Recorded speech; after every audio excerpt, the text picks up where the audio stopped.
There was an idea. Dormammu, I come to bargain. Before we get started, does anyone want to get out? Bunch of jackasses standing in a circle. Baskin-Robbins always finds out. Higher, further, faster, baby. Are you Tony Stank? I am Iron Man. Assemble. What's going on, everybody? Welcome back to a brand new episode of Assembly Required, an MCU Retrospective, the show where we reassemble the MCU piece by piece, movie by movie, episode by episode. I am your host, Eduardo, and I have assembled the most fantastical force that you've ever realized. We've got Robbie, we've got Peaches, we've got Chris, I'm Eduardo, and we also have a new guest joining us this week for the first time. Arnaldo's here with us, and Arnaldo, there's a prerequisite before you are able to join onto the podcast. We need to hear your top 5 Marvel movies of all time. Oh, thank God, that's an easy one. I got nervous for a second. I was like, I didn't study for this. I think that's an easy one. I think it's Endgame number 1, and I don't think it's because it's the best movie ever, but it's such a love letter to all of my favorite movies that it gets a pass. You know, it's the most rewatchable one, I think. I would go Civil War number 2. I think that movie's kind of underrated, or maybe it's fairly rated. Whatever. I'd probably go Infinity War 3. Let's say, there's so many of them. I'm trying to remember.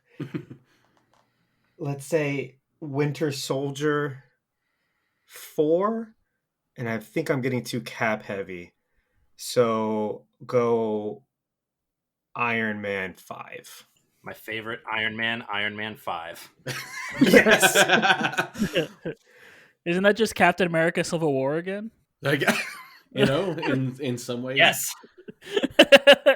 It gets complicated. Yeah. That's a solid list. I agree. Yeah. I like that list. Now, Arnaldo, what have you thought about WandaVision so far, and what are your qualifications for talking about the MCU? Oh, geez. Well, I'm probably a nobody. Qualification, just like the rest of us. Yeah, but I mean, that's kind of the beauty of the MCU. I think that's what it's all about. It's for nobodies. Like, it's not, 50 years of comic book lore that feels like such a kind of a requisite before you open up a new comic book. That can be so intimidating. And I mean, we're kind of getting to that now, this deep into the MCU. But I definitely tune into you guys. First of all, thanks for having me on. But I definitely tune into you guys to hear Soundlord talk about the just stacks and stacks of comic book knowledge he's ready to spit out that I don't want to read. So, but I really, really, really love WandaVision. I think it's such a bold move. It's not surprising at all that Marvel would do this, but it's such a great entry point for the Marvel Studios proper TV shows, because do you guys remember, like, back in 2015, the term superhero fatigue? Oh, yeah. God, it yes, was like, I hated it. It was like the Y2K where everybody was freaking out about it, and then it never happened. Mm-hmm. And I really think that boils down to Marvel just reinventing their own genre over and over and over again, and just breaking the formulas that they create, then they bend them, then they break them. You know what I'm saying? Right. It's so in line with what they did around phase 2, phase 3, where they said, you remember the superhero formula that we sort of did in phase 1? That's gone. We're going to break it. We're going to break barriers. We're going to keep you so entertained. We're going to create movies that just like create new consequences for the rest of the world. It's never going to be the same. And then come Infinity War, they're just like, kill him, kill him, kill him. She's gone. And so I think it's such a smart move to take these characters that have such a great history in the comics, that were originally introduced as just sideline characters that I assumed we weren't really going to get a whole lot of back in Avengers Age of Ultron. And then, they're, one, exploring them so thoroughly, but two, just creating a TV show that is literally never been done before, as a way to just say, we're going to keep on breaking barriers and keep you guessing. And I think my favorite thing about the show is the public response to it. When they announced all of these shows all at once, I think everybody was least excited about this one. I mean, like general, not us, not nerds. Yeah, I was gonna say this was one I think I was most excited for, but yeah, like I'm a nerd, we all circled this one. But like the general kind of audiences, they were like, oh, that sounds weird, and I kind of want to see some punchy, explosion-y, shooting lasers out of eyes. That's what I want to see. And then now, everybody's talking about this show. People that I had no idea watch this kind of thing are just like, did you see WandaVision? Oh my God, what's going to happen? Like, the brothers here, like, blah, blah, blah. And that makes me so, I don't know if proud is the right word, because like these aren't my shows, but it's like, 10 years ago, you'd get made fun of in high school for this kind of thing. And now it's everywhere. It's ubiquitous. So that's where I stand with the show. I love it. I love what it's doing. I love that you brought up how difficult it is to start the comics, because we literally have had this discussion recently. We've got a friend of the show, Patrick. He was asking us where to start if you wanted to like start reading the Marvel comics. And it is such a difficult question to answer, because you almost have to just go pick somewhere, because there's no like good on-ramp to get into the comics, which is can sometimes be kind of difficult, which I think attributes to why some people would call like comic book fandom kind of gatekeepy and things like that, because it's sort of designed that way, right? It's designed to be proud of all the issues you've read and everything that you've kept up with. And I hope that the MCU doesn't get like that. I brought it up last week on the episode that I think some of the references in WandaVision can sometimes, I wonder if people have any trouble keeping up with WandaVision if they haven't seen the rest of the MCU, because there's a lot of backwards references in WandaVision. But then also, WandaVision seems like a show that is made for the people like us. Like there's going to be Falcon and the Winter Soldier, which I think will be more for like a general audience. That one seems much more like a movie type experience, but this one seems like it is made for the people like us who are going to read way too much into things and over theorize and do all that kind of stuff. So we don't do that. What are you talking about? That's not us. Can't be me. That's not us. Also, be prepared for a 45-minute discussion on the surveillance stork today. Hey, hey, man. I've been meaning to ask you guys when it comes up if you could re-elaborate on that, because I skipped over that part. But I'm glad you said what you said about is like, who is this show for, really? Because when I heard you say it last week, I was kind of screaming at my phone, and then I realized you can't hear me. But I like that this show, and it reminds me a lot of Mandalorian, where it's a show for anybody, and anybody can get some level of enjoyment out of it. And I think that comes from very careful writing and interdispersing certain bits for the super nerds, but still making like a very relatable story that anybody could just sit down and watch and say, oh yeah, this guy's a gunslinger, he's going into a bar, this is a couple with superpowers, and they have kids and they're trying to figure it out. I do not envy writers. Oh yeah. Like, just listening to you guys talk about this, I don't envy trying to figure out that relationship of how do I write something that super nerds can love and everyone else can love, and where's the line, and how do I like tote that line exactly the right way. I don't envy that. It's not a skill I will ever have. Thank people out there for having that skill. And they do a great job with this. And Eduardo, since you brought that back up, I wanted to bring up that one of our listeners actually messaged me about that conversation and pointed out that it's not a bad question to ask, but honestly, this is on a streaming service. You have to buy in to this, and the MCU has huge reach, and a whole lot of people, probably enough people on Disney Plus are close enough to being an MCU nerd that they know they can be fairly safe. They are fairly safe with making it as granular as this show is. But that said, last week I said I was pretty sure my parents were watching and had never seen any MCU. I have since confirmed my mother watches WandaVision, is enjoying it, has never seen an Avengers movie. That's so crazy. And I wonder, like, did you incredible. like deeply question her about, and I should preface, when I brought it up last week, it wasn't like a necessarily a negative thing. Understood, It's just more of like, I wonder what this is like for people who, when they see certain things, their mind doesn't immediately go, oh, it's this and this and this. So I think one thing we've discussed on this show is that I don't necessarily care too much when I don't have answers. Like, I think we talked about that a lot in the first episode of this thing, where you and I mentioned my wife is the same way. We're very anxious about not having answers, and I genuinely don't care. Well, in that way, I am my mother's child, and she's, from talking to her, it's really the same way. If she doesn't know what's being referenced, she doesn't care. She just moves on with her life. Yeah, I can't live my life like that. I can't. I envy you because I can't.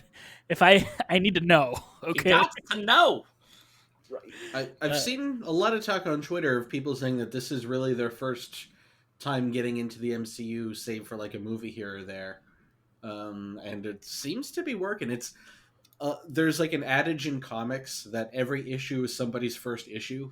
Mm-hmm. Sure. Because someone walks in, sees a cover, and says, "Oh, I'd like to read that," which is why you have so many comics, especially older ones, where there will be all these boxes saying, "See whatever issue 147 to understand what happened here," and they'll kind of point out when they're referencing something that happened. And they can't really do that in this show, except for in the Previously Ons, which I thought was interesting that this Previously On actually had something from Age of Ultron in it. Because that's kind of explaining for people who haven't watched it, they get to see, oh, Pietro is dead. Pietro used to look different. Right. So that kind of gets you up to speed on that. Yep. Ooh, was that a pun? That was an accidental pun, yes. but the best kind. Quick thinking there, buddy. Wiccan thinking. I do have a silver tongue. Yeah. I think it's an interesting, and I think that's a good point. I think that's kind of how comic books are, right? Like, you are meant to just pick up an issue and start reading, and if you want to know more, it's part of the fun to do that research by reading more issues. Like, that is the comic book fandom. So maybe these movies are trying to emulate that. That's a good point. And the writers, and it is a very tough balancing act, like, to make these things pay off for the people who've been paying attention and following along closely for a long time, to make the connections, but to also make it pay off for the people who haven't been. Now, if you've been watching, you understand, that Monica has some kind of relationship with Captain Marvel. We don't necessarily know the full details of that relationship unless we have gone and seen Captain Marvel. And now people who are watching this who haven't have been like, oh, I'll go check out Captain Marvel now, and they get that backstory, but you know enough to understand what it means to this particular story. That's the hard thing to do, but it can be done. And just enough recapping that hopefully doesn't sound too much like just expository dialogue. Sure. To get new people up understanding where they should be, but enough depth that the people who have been following along can just make those connections right away and enjoy the payoff. It's like Peach's favorite moment from the show, the Jimmy Woo magic trick, that for those of us who saw Ant-Man and the Wasp, that was a great moment. Sure. For people who haven't, it's a nice character establishing moment. They might not get the significance of he's been trying to learn that for 5 years, but they get that he's an FBI agent who introduces himself by making his business card appear out of nowhere. And I just want to chime in real quick and say that 3 weeks later, I still watch that little clip and get giddy about it. So yeah, it worked. Yeah, it's fun. It's great. Yeah, I don't mean to upset anyone when I say some of these things on the podcast. I hope the listeners know that a good host's job is to drive discussion, and a lot of the times I'll say some things that I don't even believe. I just want to rile as many people up as possible. You really do that? I want to. You are good at what that. I meant by I'm screaming at the phone is because I want to discuss so badly. Right. Like, Right. I want to, you know what I mean? Like, my 2 cents just needs to be thrown in there. And sometimes when I listen to podcasts, I will pause the phone so I can just kind of like think it through and be like, well, if I was there, I would say this, and this is my idea. Totally. I've definitely brought stuff up that you have said to me on this show before. And listen, guys, if you make people do that, that's a sign of like you've got a good discussion going. That people want to go, well, wait a second, that's an amazing idea, or these guys are dumb. I don't agree with that at all. And back to the surveillance stork. I'll go hide in the corner now. Back to the surveillance stork. Listen, we've got 3 more episodes for surveillance stork to pay off. We don't know yet. That's a good point. And today, the stork's going to be surveilling episode 6, all new Halloween Spooktacular, directed by Matt Shackman and written by Peter Cameron and Chuck Hayward. Segues like that are why you're the host. That was so smooth. I don't even know what to do with my hands anymore. That was Episode so smooth, 6 starts immediately with our sitcom intro, this time jumping to the 2000s with an alt-rock theme song and camcorder footage creating an intro extremely similar to Malcolm in the Middle. So I was the last one in we have a group chat with the 4 of us in there for podcast reasons, and I was the last person to watch this, and they kept being like, I can't believe they did this sitcom. And even after hearing that 3 separate times, I still couldn't believe they did this sitcom. That was not at all what I was expecting. I was trying to like rack my brain. I was like, what could they be talking about? And then I started the episode and I was like, oh, no way. Right? And so one of the things that Peaches said earlier when he was talking about how he doesn't envy writers, or I guess does envy their ability, but is happy he's not a writer. I knew there was something that I wanted to say to that. And I forgot. And what I wanted to say is how well these people get what our reactions to things are going to be, because the way this episode just started with bam, Malcolm in the Middle, I had like, they knew they were going to be, no one's going to know, no one's going to be expecting Malcolm in the Middle, so we'll just hit him immediately. It was just so perfect. Yeah, there was nothing in the trailers that gave away that this is going to be Malcolm in the Middle, because how do you give that away? Yep. I mean, they couldn't, because the only things that would have betrayed the fact that it was Malcolm in the Middle was the kids talking to the camera, and they didn't want to show the kids in the trailer. So right. Also, correct me if I'm wrong, but past this episode, all of the stuff in the trailer has been shown. There's one shot that I remember of Wanda in a blue shirt magicking her living room, like which I think a is plaid. Yeah, which I think is from the next episode, which I assume is Modern Family. But then after that, and way to I have cut not my watched prediction the most off at recent. the pass, Chris. Oh, I'm sorry. I haven't watched the most recent trailers. Oh yeah, I've been intentionally not watching any of the recent. Yeah, trailers. because I already feel like that I've seen too much. Yeah, agreed. Yeah, I'll say this real quick. I don't love that the Twitter account for Disney Plus keeps posting like next week's episode trailer. I don't watch those. I don't know if you guys probably are avoiding those too. Like I watched the initial trailer and then I keep seeing them on Twitter pop up and there's new clips and I'm just, stay away from me, heathen. I don't want you. Get out of here. That's why I turn off autoplay on Twitter. Yeah. I wish I had the discipline to not watch any trailers ever, because even, and what I'll try to do is just watch it once and then try to forget about it. I'm like, okay, I got the gist of it. I'm excited, but I don't want to spoil myself later, because in the original trailer, we saw the Halloween scenes. And we saw kids and we saw trick-or-treating. And for like 5 episodes, they are asking, why aren't there any children in Westview? But because of the trailer, we knew this was coming. Mm-hmm. Yeah, I didn't like knowing about Vision finding Agnes in the car ahead of time, because that's been like such a point of reference for people. Yeah. That scene slightly played out differently, though. They kind of did not the full... Not Hulk in Wakanda. Hulk in Wakanda, yeah. But it's slightly different dialogue, at least. That doesn't really make it better, but, you know. Yeah. Something I noticed. One thing I will say, I absolutely do like and respect the Peaches school of stay away from the trailer, but one thing I do think they've kind of done in this show is they have used the trailer almost to further subvert my expectations. Like, here's the trailer, and Star Wars does that too. Here's this trailer, and you're going to think you know what's going on from the trailer, and we're just going to use that to mess with you even more. So I do kind of regret watching the trailer for this, but it didn't really spoil too much, because I think they knew what they were doing with it. That's like do you remember the Mandalorian trailer came out, and we saw them on the ice planet? Everyone's like, oh my god, they went to Ilum. No. Yep. And then it was very much just a random ice block out of the sky. Cool. Right. Of avoiding trailers and learning to do other stuff good too. There we go. I make that reference first. I vividly remember the discourse with The Last Jedi was that from the trailer you know the entire movie, and then it turned out from the trailer you knew literally none of the movie. That worked out great. Mm-hmm. The episode within the episode. For the record, I love Last Jedi. There are a lot of people who do not like having their expectations subverted. Air quotes. I'm doing the Peaches air quotes thing now. I love Last Jedi, but that's I have a lot of things associated with me here. It's for our Star Wars I'm podcast. scared. I assume you don't envy the trailer editors either. Oh yeah, that's. I've always thought it would be fun to put together trailers. Yeah.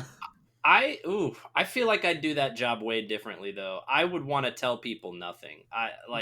I actually don't mind the Hulk in Wakanda thing. Like, if you're going to show me something completely different, great, because that means once I get to the movie and I'm waiting for that scene, it doesn't show up, and now you've surprised me. But you have to show enough to excite people. Yeah, but if you put something cooler in the trailer and then you replace it in the movie, that could you could be stabbing yourself in the back with that, because Rogue One. Yeah, like you could end up giving people an expectation of something really cool, and then it's not even close. But yeah, I Rogue feel One. I expected that movie to be really cool, and then it wasn't. Why do we do this? Stop. I'm sorry. I only brought those specifically for the shot of the TIE fighter like staring her down. Yeah. I accept one subject picking on me per episode, and this is Surveillance Storkland, and Rogue Oneville is in a different episode. Okay, Rogue Oneville. Peach, I don't know. Do you ever watch old trailers by any chance? And I don't even mean that old. I mean from like 80s and earlier. Because one thing about just for fun. Well, yeah. Because I don't know. I don't think so. Because it was not that long ago, like in mine and Soundlord's lifetime, that trailers really did actually just tell you the entire movie. Like this is We're not that much older than them. Well, I think specifically changed right around the 90s, but trailers did used to very much be, this is the outline of the movie, now go to see the details, which I'm sure would infuriate you. I fully accept that I'm a person that gets excited about things really easily. So you only need to tell me the bare minimum details about something for me to get excited about it. And I know that there aren't a lot of people, like not everybody follows that same train of thought. Like you might need to see. I think you're in the majority now, though. Well, maybe, yeah, but I definitely know that there are people out there that want to see a bigger picture, because otherwise they're not going to have enough information to fully process their excitement. Me, I'm like, all you need to do is tell me there's a show about Wanda and Vision. That's your advertising for Peaches. Just say, hey, a show's coming out on this date. Wanda and Vision are the stars. Okay, that's all I need to know. I'll be there. I'll be there at midnight. If the Avengers Endgame trailer had just been Avengers Endgame and the date, it still would have broken all the records. How many tickets should I buy? You took the words out of my mouth, Chris. Because we talked about this. I said I wanted the Endgame trailer to just be nothing. Just be like, hey, you remember the last movie? Show up on this day. But, I mean, we talk about those trailer editors. They've got fans on one end pulling them in a direction. They've got the director pulling them in a second direction. And they got the movie studios that want to sell tickets pulling them in an opposite direction. So how to appease all three and make an exciting trailer? It's got to be difficult. And how much do you show? I'm thinking of the Godzilla vs. Kong trailer right now. You have to understand that people are going to dissect these trailers like frame by frame. So we all think, I don't know how many of you are following the Godzilla vs. Kong discourse. I'm a big Godzilla fan, so I am. But if you pause the trailer at like the very beginning, you see that something is attacked. Like you get a quick shot of something attacking and knocking down a building and people running. If you pause, it looks like it's Mechagodzilla, who has not officially been announced for this movie. But now we think we've all figured out, okay, so they're using Mechagodzilla, and that's who Kong is really fighting, and that's why Godzilla is apparently bad now and all that. So like people think that they figured out the entire trailer just from the single frame that looks like that's probably Mechagodzilla. Where's Mothra? Why did you say that name? Why did you say GVK, Dawn of Justice. GVK. The episode within the episode, with Billy dressed in a Halloween version of the Wiccan costume from the comics, breaking the fourth wall, a la surprising and wonderful, to explain to the audience how great Halloween is. The twins established for the audience that they are somewhat afraid of their Uncle Pietro, who just appeared and is now sleeping on their couch. They call Pietro a man-child and say their mom has been acting weird since he arrived. And a vampire. You're right.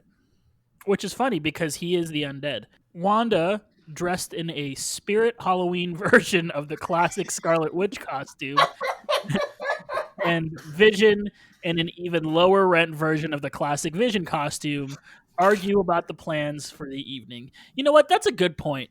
The Scarlet Witch costume looks so much better than the Vision costume. Why'd she have to do that to him? She's the one creating all this. Why'd she have to give herself the good costume and give him a trash bag to wear? That's so messed up, man. I guess the justification was that it's supposed to be a luchador costume, apparently. I was really hoping when asked who he is, I thought he was going to say, I think I'm me, apparently. Because it's not that far off from his normal outfit. Right. Like, obviously, it's the inspiration, but it's not a huge leap forward or anything. Right. Whereas she's never dressed like this. Yeah. Exactly. It was cool to What do you see, think of though. the justification that it's a Sokovian fortune teller? I like that. That was all right. That works. We also get a really cool scene of them talking about the luchador costume, and then she's like, I really like it in Spanish, and then he goes, chili con carne, because apparently it's really funny to not know Spanish and then say a random food word in Spanish. Hilarious. Chili con carne is Yeah. redundant. Is it better than though? What's his name? Nelson. Oh my gosh, why can't I remember his first name? Foggy Nelson. Foggy Nelson saying the Biblioteca line in Daredevil. Yeah. I can't decide which Biblioteca is was always worse. funny. Look, I'm a native Spanish speaker, and I think it's funny. Like, I'm not. Especially Biblioteca, because Biblioteca is like the mitochondria is the powerhouse of the cell version of Spanish education. Like, everybody has to learn Biblioteca. Yeah. Oh, there's another part that we don't cover in here, but it's when they're talking about the costumes, and Vision's like, yeah, because it was the only thing that's in my closet. Mm-hmm. Yeah. And then there's like a really weird look between the two of them, and then Vision like changes, and he's like, just kidding, and he like, it's like super nice to Wanda from then, but you could tell that there was something like weird going on there. Yeah. Like, he's definitely more aware that she's running things, and he's not happy about it. Mm-hmm. You get the impression through his very subverted acting that it tells the audience right away that he is fully aware and is slightly annoyed that, and it's also a TV show. That's his costume for the day. So why would the costume department have anything else? Mm-hmm. It works on that level. But also he's like clearly annoyed.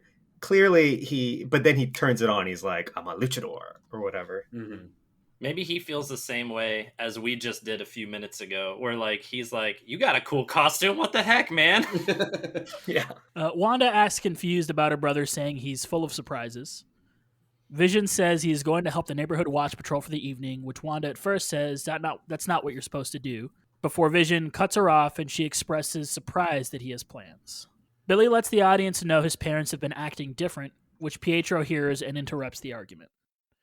As Wanda is angry about Vision missing the boys' first Halloween, Pietro offers to be the father figure for the evening, allowing Vision to go on his patrol. As Vision leaves, he seriously asks Wanda to be good. Yeah, that was interesting. That was scary.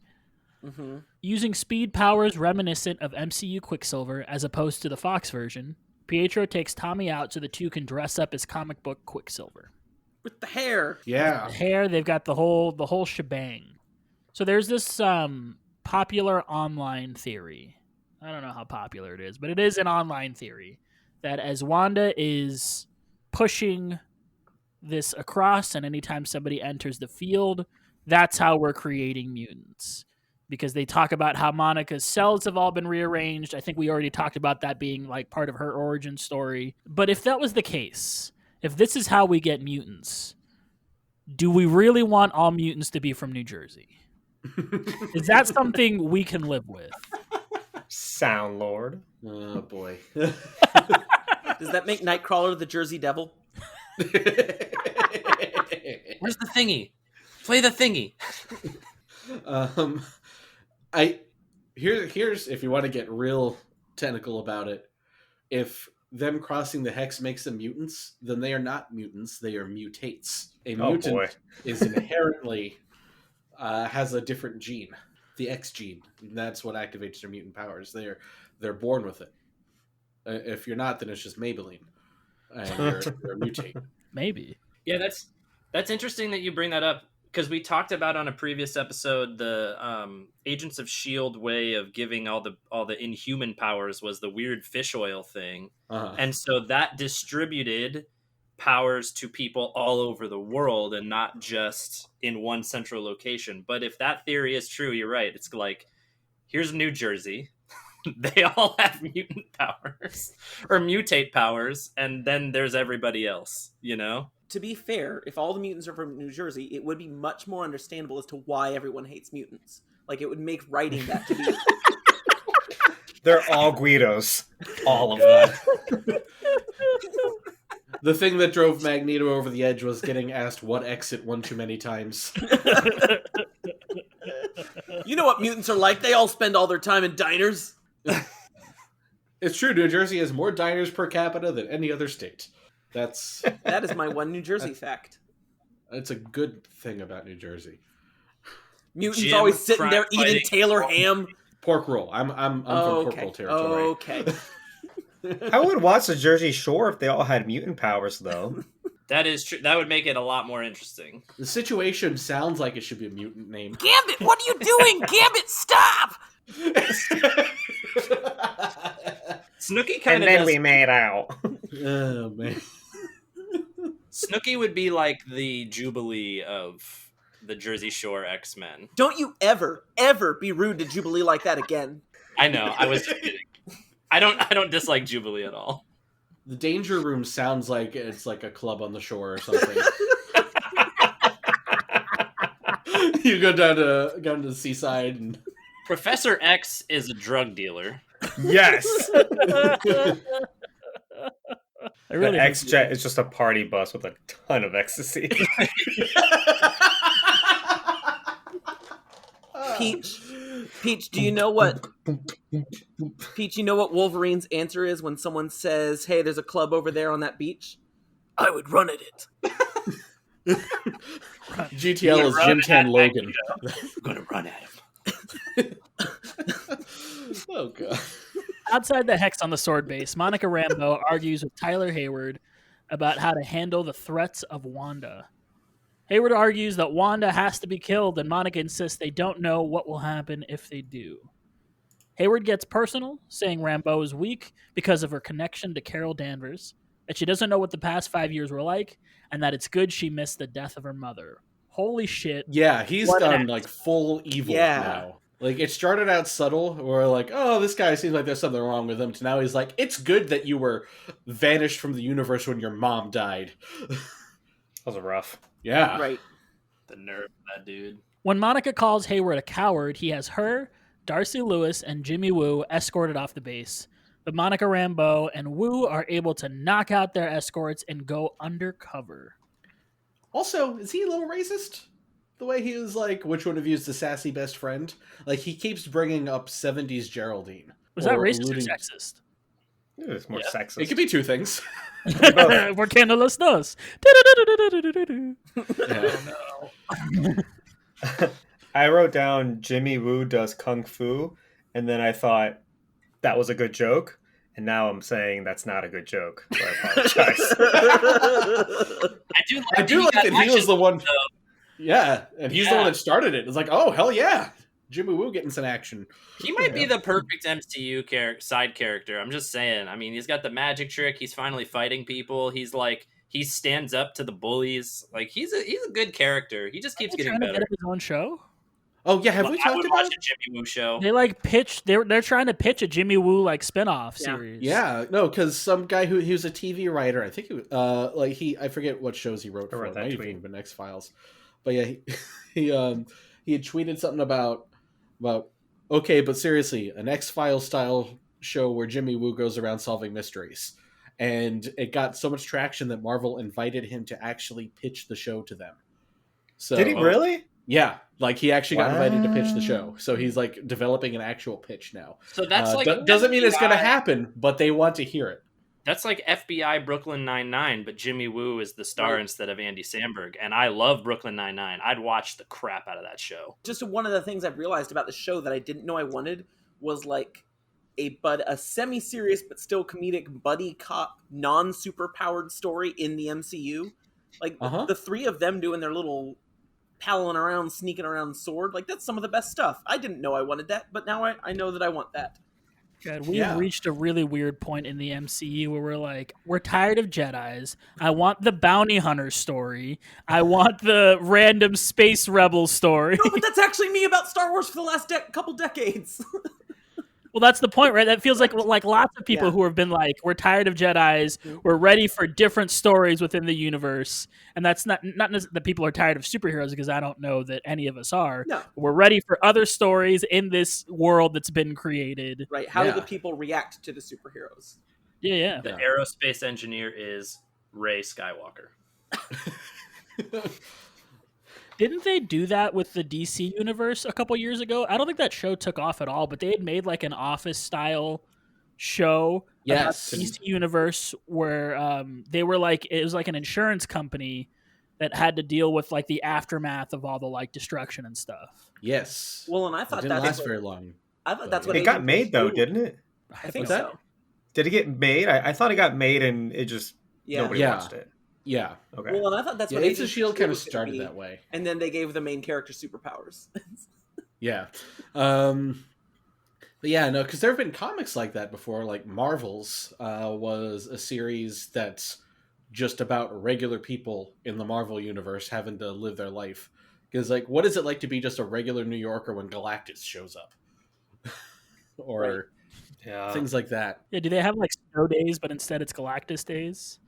Invasion days. I got turned into a cow. Can I go home? Something I really did appreciate about oh boy, what's his name? Hayward. Kind of being mean to Monica and them is that you get the sense, kind of like you did in Civil War, that how do normal people feel about all these superheroes? What's their perspective? And I think it's split because we haven't seen any much post Endgame except for, Spider-Man, which is kind of a more happy movie. But are people happy about the Avengers, or do people hate the Avengers? And I think it's a 50-50 split, because Hayward he goes, you're getting all comfortable with your superheroes, but they're dangerous, Yeah, there's pro gotta be Sokovia Accords. Exactly. I feel like it would be hard to hate the Avengers after they brought back half the universe, but I think if I've learned anything over the last several years, people will find a way. Well, and that, because in real life, let's look at this last year, people will politicize anything, and anything people are going to kind of split up half and half, no matter how straightforward it should be, right? Yeah. It's like a common thing with like superheroes, though. Think of like J. Jonah Jameson, and think about how he talks about Spider-Man. The only reason we have these things, anytime something bad happens, the Avengers are there. There's a superhero there. Anytime these mass casualty things happen, superheroes are there. If we didn't have the superheroes, then we wouldn't have these problems. Obviously, that's not like a rational way to think about it, but you could very well see somebody having that argument. It's like nuclear escalation, where right now everyone has weapons because they're ready to stand back to defend themselves, I guess. Not that I think nuclear weapons are a good defense, but that's another issue. Sure. So you have the superheroes to stop us from superpowered threats, but are there more superpowered threats because there's superheroes, chicken or the egg kind of thing? And they've gotten into that a little bit, like in the Avengers movies and Civil War and all of that. Yeah, Vision does say it, that threats keep escalating, maybe because we're enticing them to. Yeah, it's like when Fury says it in the Avengers that they've announced themselves to the universe as, hey, we're here, and that's what gets Thanos' attention about Earth. That and the fact that there are stones there, Infinity Stones. Inside Westview, there are suddenly enough children for streets full of trick-or-treaters. Wanda attempts to test Pietro on his memories of their childhood and asks why he looks different, and Pietro dodges the question. As he helps with if only twins... he'd been better at dodging in Age of Ultron, we wouldn't be having this problem. Snap. Sorry. Damn. Wow. Here's a burn heel. As he helps the twins trick-or-treat, Pietro exclaims, "Kick-ass!"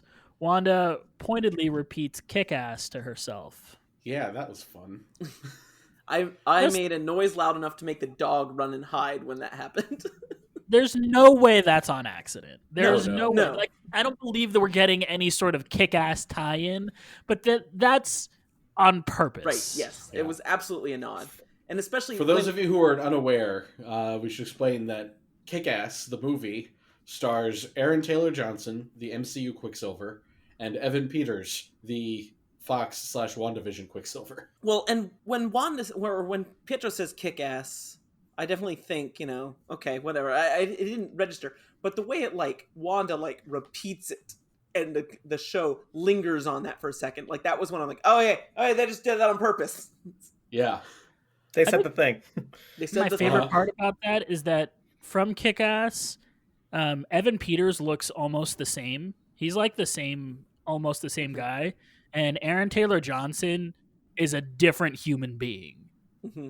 He got huge, dude. Did you see the meme that was like, turns out Aaron Taylor Johnson is actually 3 separate people, one named Aaron, one named Taylor, one named Johnson. And Aaron was him from Kick-Ass, Taylor was him from as Quicksilver, and Johnson is what he looks like now, which is even bigger with a lumberjack beard and a buzzed haircut.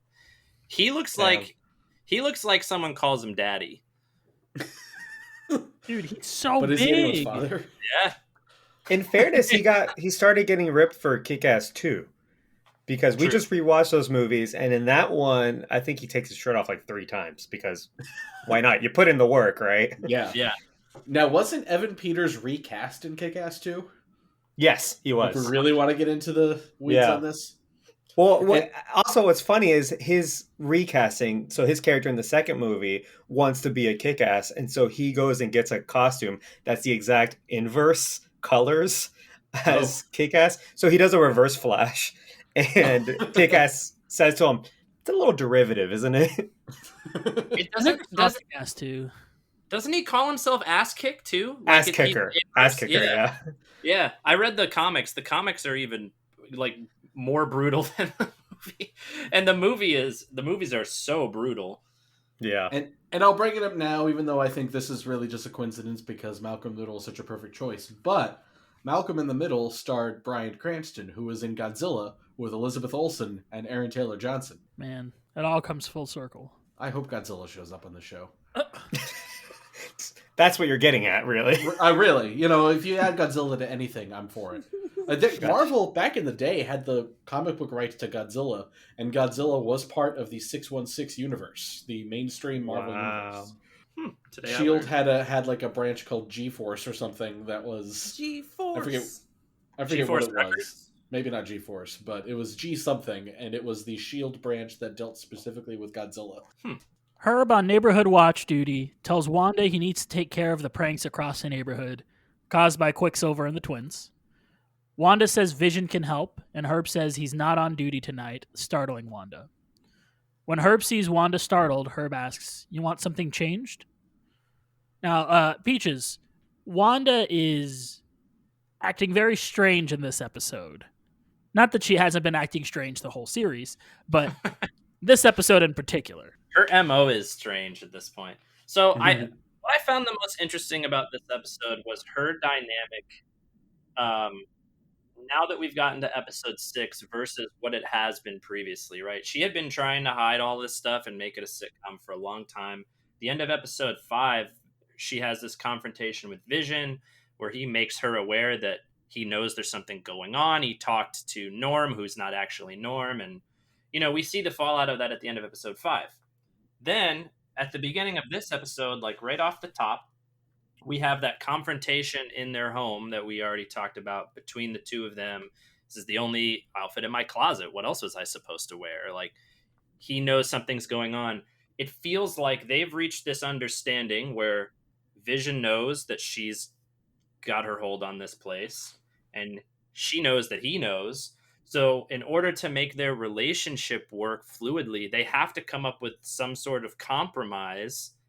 And so this, the weirdness starts happening. And I think that it has something to do with maybe Wanda letting up a little bit because she knows that Vision knows. Right off the bat, Wanda's saying, that's not what you're supposed to do, trying to start a fight. And he bats it down yeah, but I know that something's going on now, so you need to let me do what I want to do. And then this scene with Herb, who has been such a mystery of a character, being in on it, feeling like he's not in on it, wanting to tell Vision what's going on. But he literally says to her, like, do you want something changed? Like, now he feels like he's more enlightened a little bit. But as a result of all this, I mean, it feels like the whole town starts becoming a little bit more hectic. Quicksilver brings up, it's a nice touch that you brought all the kids back for the Halloween episode. Like, all the kids are back now. What were they doing before? This is a question that we've had on the podcast that they address in the show. Is that because Wanda's letting up and now the kids are out playing? I don't know. Herb's not trying for that sitcom vibe anymore. He's kind of like, he's got the bouncer role going on almost. He's like, you want me to take care of anything? Like, it's strange. And then of course we get all of this like really chaotic, creepy horror type stuff happening where Vision's walking around the neighborhood and there are neighbors literally stuck in loops. The woman, there are so many scenes from this show that really scratch my itch for watching creepy things. That woman, like, trying to put her shirt up on the clothesline back and forth while a tear is going down her face because she can't do anything else. And then the second time I watched it, I noticed the husband in the background, presumably the husband, is putting down the bucket of candy, the pumpkin-shaped bucket of candy, and then picking it back up, and then putting it down, and then picking it back up. Like, he's stuck in... I pick it up and I put it back down. Right? I lift things up and I put them down. And then, the people even further away from Wanda at the border, they're not even doing anything. They're out and about, but they're just standing there. And so I just think it's interesting, whatever's happening, either Wanda's letting up, whoever else is in on it is letting up on the powers a little bit. I imagine if you are trying to film a Halloween episode and you're putting all these extra people in it, it's probably a lot harder to maintain control of that many people. So that might be all it is. I might be reading into it too much. But I almost think it more has to do with the fact that, well, she knows that Vision knows now. And they're the only two that she really cares about in the whole town. So if everybody else is a little bit off character at this point, who cares? Vision already knows, Can you remind me, sorry. Yeah.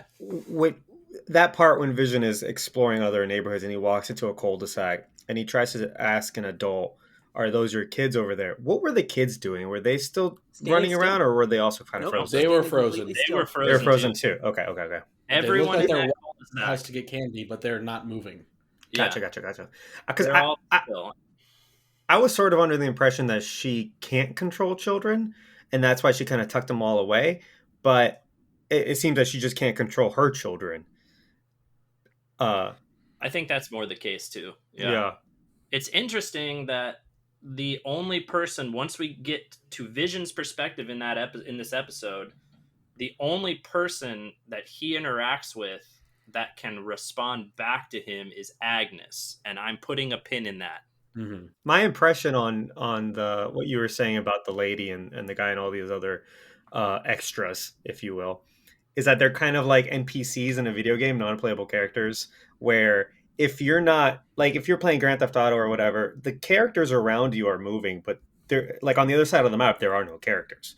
The game isn't going to waste processing power making all these other people that you can't see do stuff interesting or talk or walk around. And so I think Wanda is kind of using all of her power to kind of get this thing going around Vision, because this is all basically for Vision. But the second Vision breaks script and goes somewhere he's not supposed to be, furthermore, Wanda doesn't know where he is because she expected him to be with Herb. She's not controlling those people, and she just kind of pauses them, and they're all stuck, which is terrifying because, like you said, that lady was crying. She's clearly in pain. And if you've ever done, some weightlifting, if you're holding this position for hours on end, your arm is going to be just falling off. It does not matter how much weight you're holding. That's going to start to hurt. It kind of ties back in with the comic plot that we've talked about a couple times now from West Coast Avengers, where when you found out that the kids were only constructs of Wanda's mind combined with pieces of hell from Mephisto, when the way they figure this out is that the kids disappear when she's not thinking of them. So here she is not thinking of these people, and it's not that they're disappearing, but they stop working while she's not thinking about them. Yeah. So she doesn't have the brain power really to focus on all that. She can only focus on the show. Who's in the show right now? Yeah, this is going to tie into something I'm going to bring up later. But yeah, I was wondering if it's more like almost like a video game where it only renders what's in your character's frame, and everything else is standing in the background, ready to be rendered when you see it. And almost kind of Truman Show-esque. Like, are these people? Peach might be right, but I was also feeling like it's more like everyone is in their ready position until Wanda gets nearby. And the closer she is, the more likely they are. Maybe they're in their holding position. Like there's your frozen position when Wanda will never be there. There is your home movement, almost like an animatronic that's waiting for its actual show scene for when Wanda gets real close. And then there's the people that are actually active because they are part of the Wanda experience at the moment.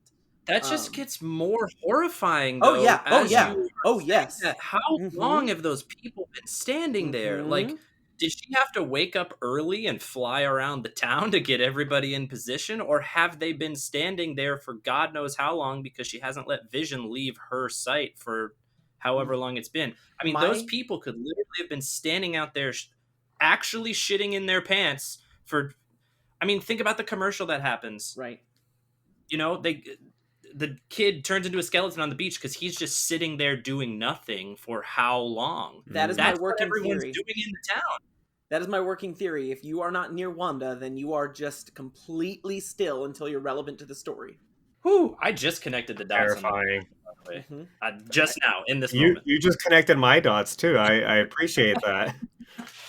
Oh, glad to be of assistance, but that commercial terrified me. Whew. Yeah, I was wondering what the commercial was about, and I'll bet you're right.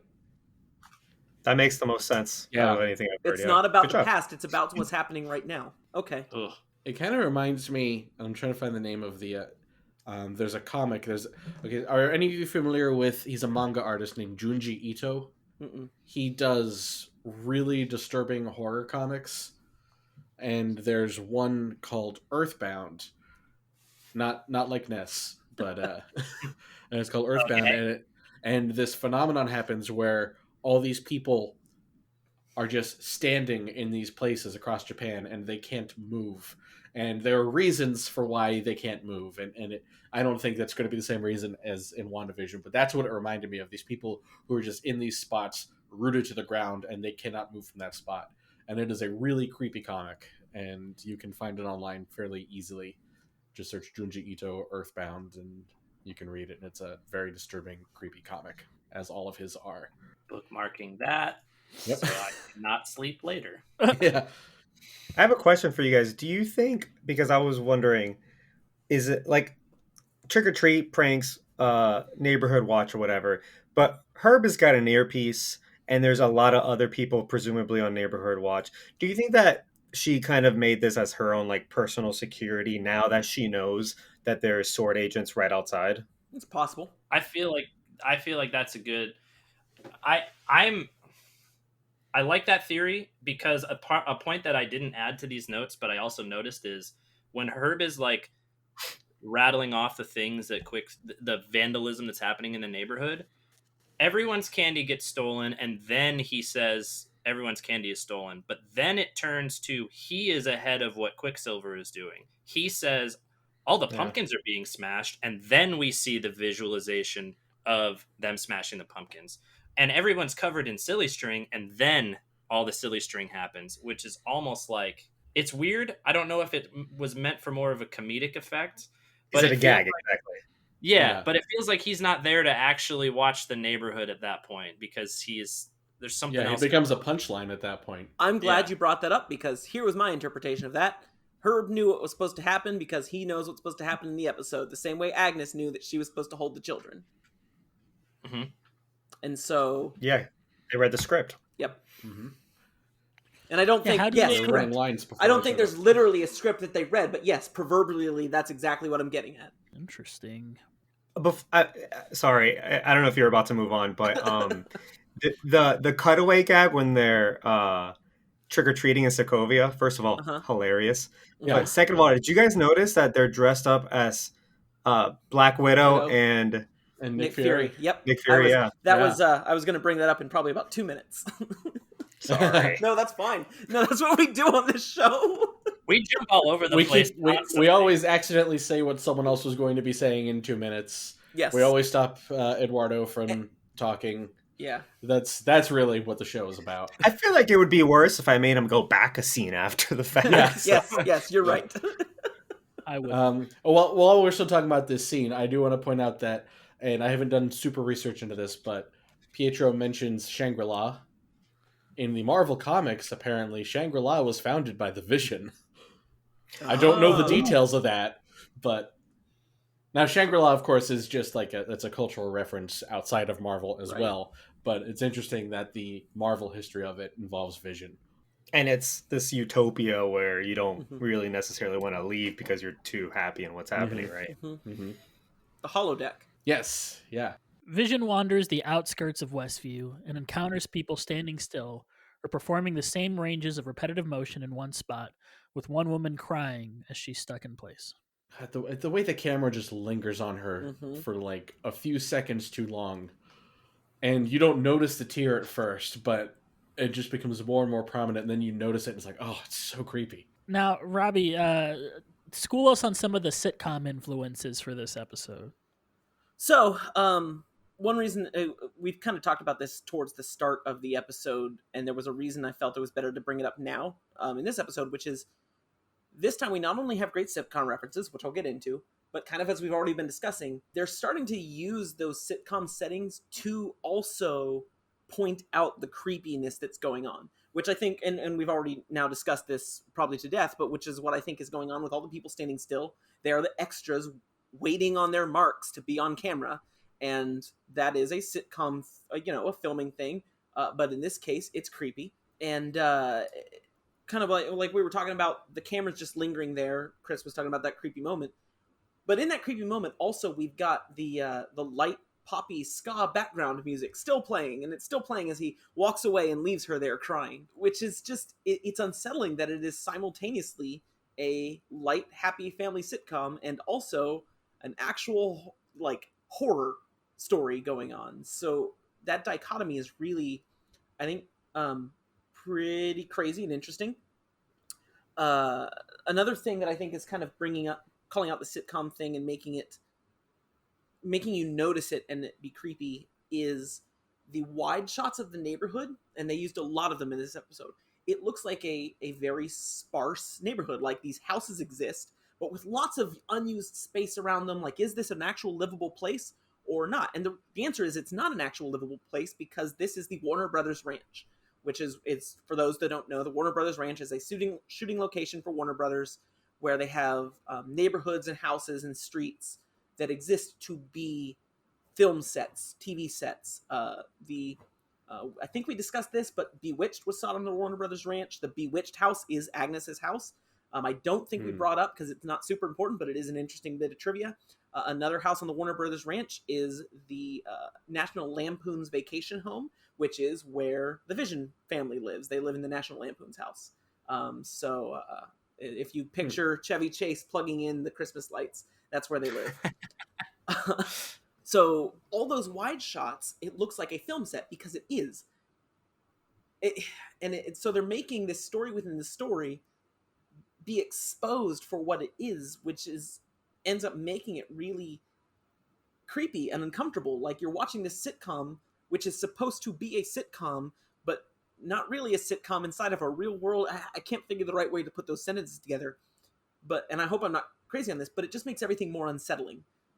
Looking, especially that cul-de-sac scene where it's like, this is not where actual people live, and these are people that are not getting to actually live their life, just makes it stand out more frightening. A side note that I forgot to notice, did anyone notice if there was a fountain when they were in the town square? I need to rewatch, and I should have rewatched before this. If anyone's listening, go back and see if there's a fountain, because if there's a fountain in the town square, that fountain is the fountain from the 1776 movie. That fountain is the fountain from what movie? Hocus Pocus, and that fountain is the fountain from a famous sitcom.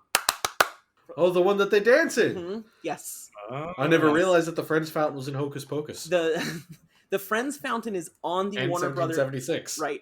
The Friends fountain is on the Warner Brothers lot, and it is part of the Town Square set, which is, I'm pretty certain, where what we're going to talk about later, but the where they're at, Town where there's Square the Scare. where the movie's happening. So I need to go back and see if the fountain's in there. Obviously, we would have noticed if it was central to the shot, but my guess is somewhere you might be able to see it in the background. Anyway, so sitcom references. So we've talked a lot about how the sitcom's used for creepiness here. We've already mentioned the sitcom is Malcolm in the Middle, and I don't know if you guys disagree with me on this. I believe this episode was more faithful to its sitcom source and also more focused on a singular sitcom source than any other episode before.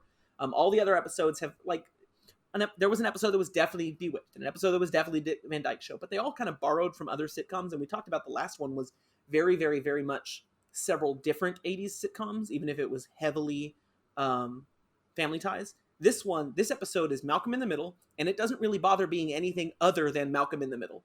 Like the theme song is reminiscent both in the style of the song. The song, by the way, has the opening lyrics are "Don't try to fight the chaos, don't question what you've done." But the lyrics are great in it. Yes, but if it's an illusion, sit back, enjoy the show. Let's keep it going.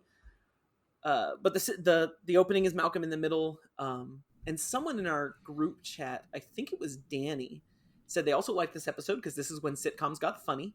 And that's a statement I agree with. I've enjoyed the sitcom homages so far, but this is when I actually start to genuinely like sitcoms and think they jumped up a lot in production value.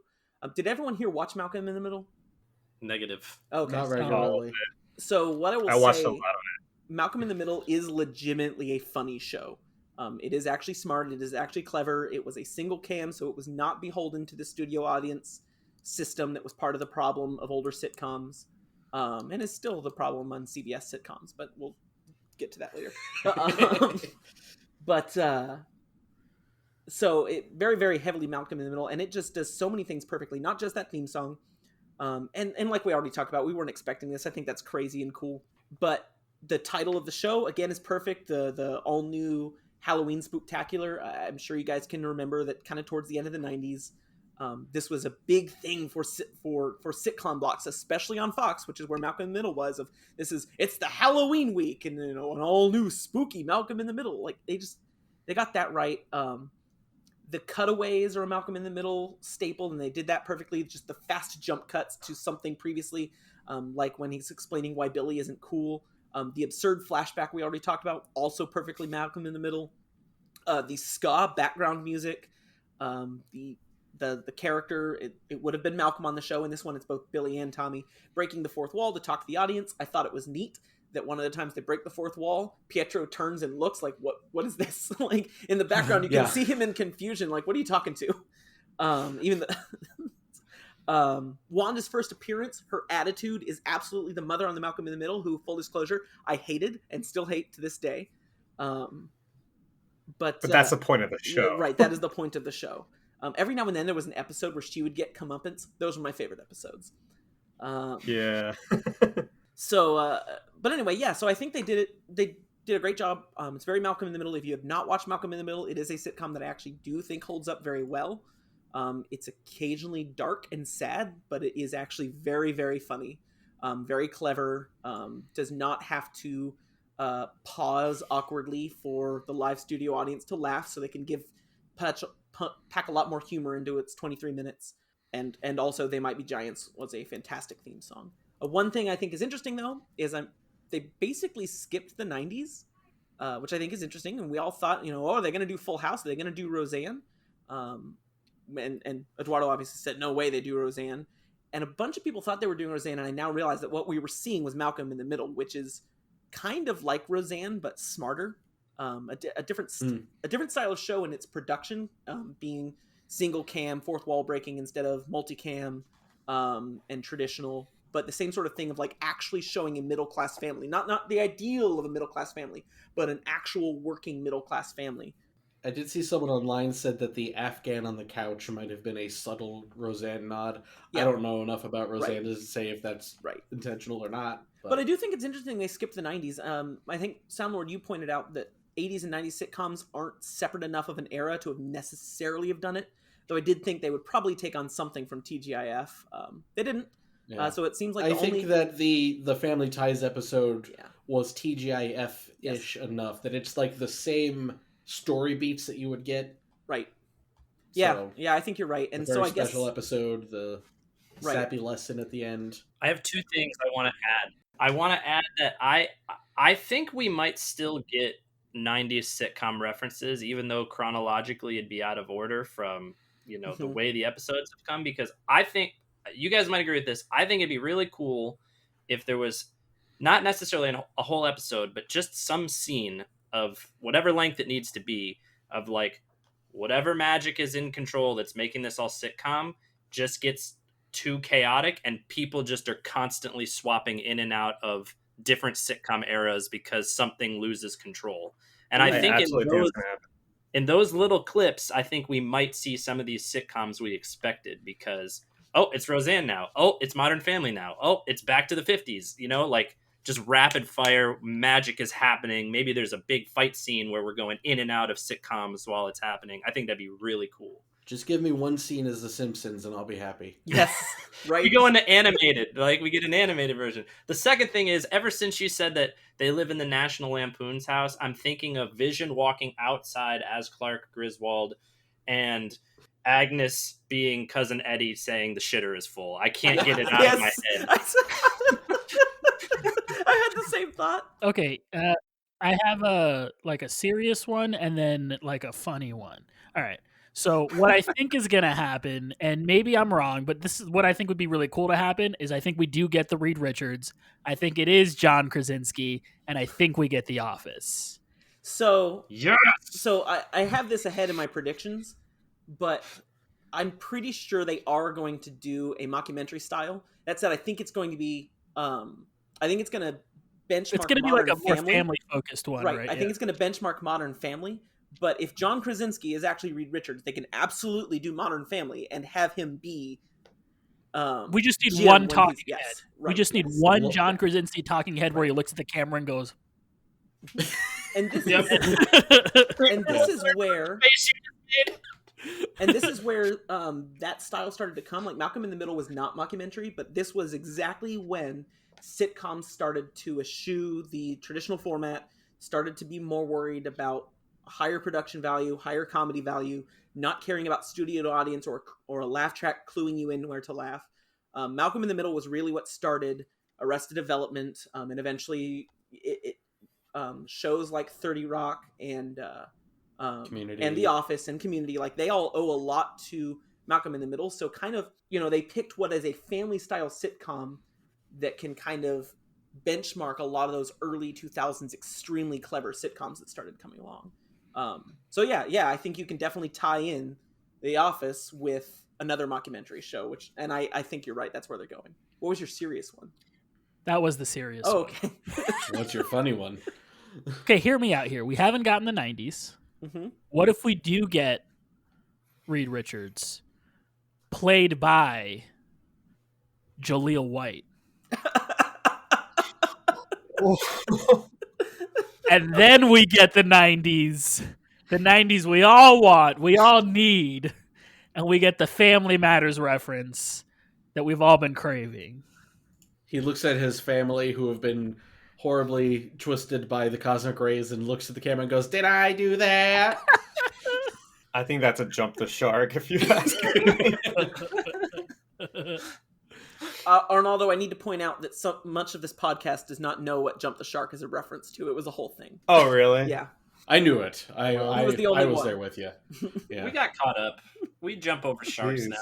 We're cool. That's we jumped the shark a long time ago. Right. Say that louder so that some of our listeners can hear you say that.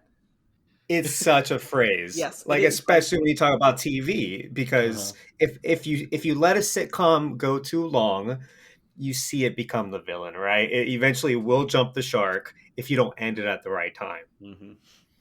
But while I'm on the Malcolm in the Middle, did you notice the kitchen in this set it feels exactly like the Malcolm in the Middle kitchen, because much of that show is set in the kitchen I think what that show does so well is it tries to kind of push a little more of the real family lifestyle into sitcoms, which was all very happy.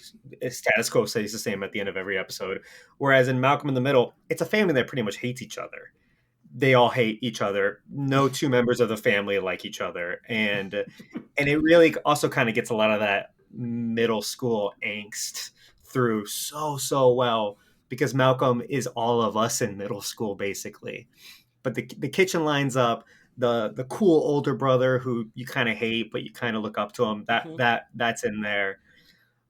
I had something else about Malcolm in the Middle, but I'll remember it later. No, that was smart. I didn't think about that. Oh, the aspect ratio. They still do the aspect ratio, but now it's in 16:9, which is around this point in sitcoms, they started making the switch over to HD. And it's a little harder. It's a little harder to notice because in the previous episodes, the show within the show also was like low resolution. It's a little glossy because of the studio lights, and then they'd cut to the very cinematic real life. In this one, it's less so because we've made the jump to HD, but you still get the aspect change from 16:9 in the show to the like CinemaScope, 2.35 to 1 or whatever outside of the show. The attention to detail here is absurd. Like I can't even. Yeah. I just love this show so much. I do too. Yeah. I really like that episode of Malcolm in the Middle where Dewey brings a purse to school and he like gets made fun of, and so instead of not wearing the purse, he just puts a brick in it and then starts beating up the people that are making fun of him. That show holds up, man. Is it streaming anywhere? I might need to watch that. It may be. Everything's streaming somewhere. Yeah. But to your point, Robbie, about not having more than one reference in this episode, there's not a lot of time for it. The show within the show only lasts for like 3 scenes before they kind of have to abandon it because so much stuff is happening. And there's a lot of cross between the real world and the Hex. And it doesn't seem like this seems to be the first episode where they don't finish kind of the plot line of the show within the show because of everything that happens. Yeah, you're right. You're right. There's no credits. It just gets cut off to time to expand the Hex. Wow. And there's no like story there's no closure to the story that they create. It did sort of happen with the yeeting of Geraldine too.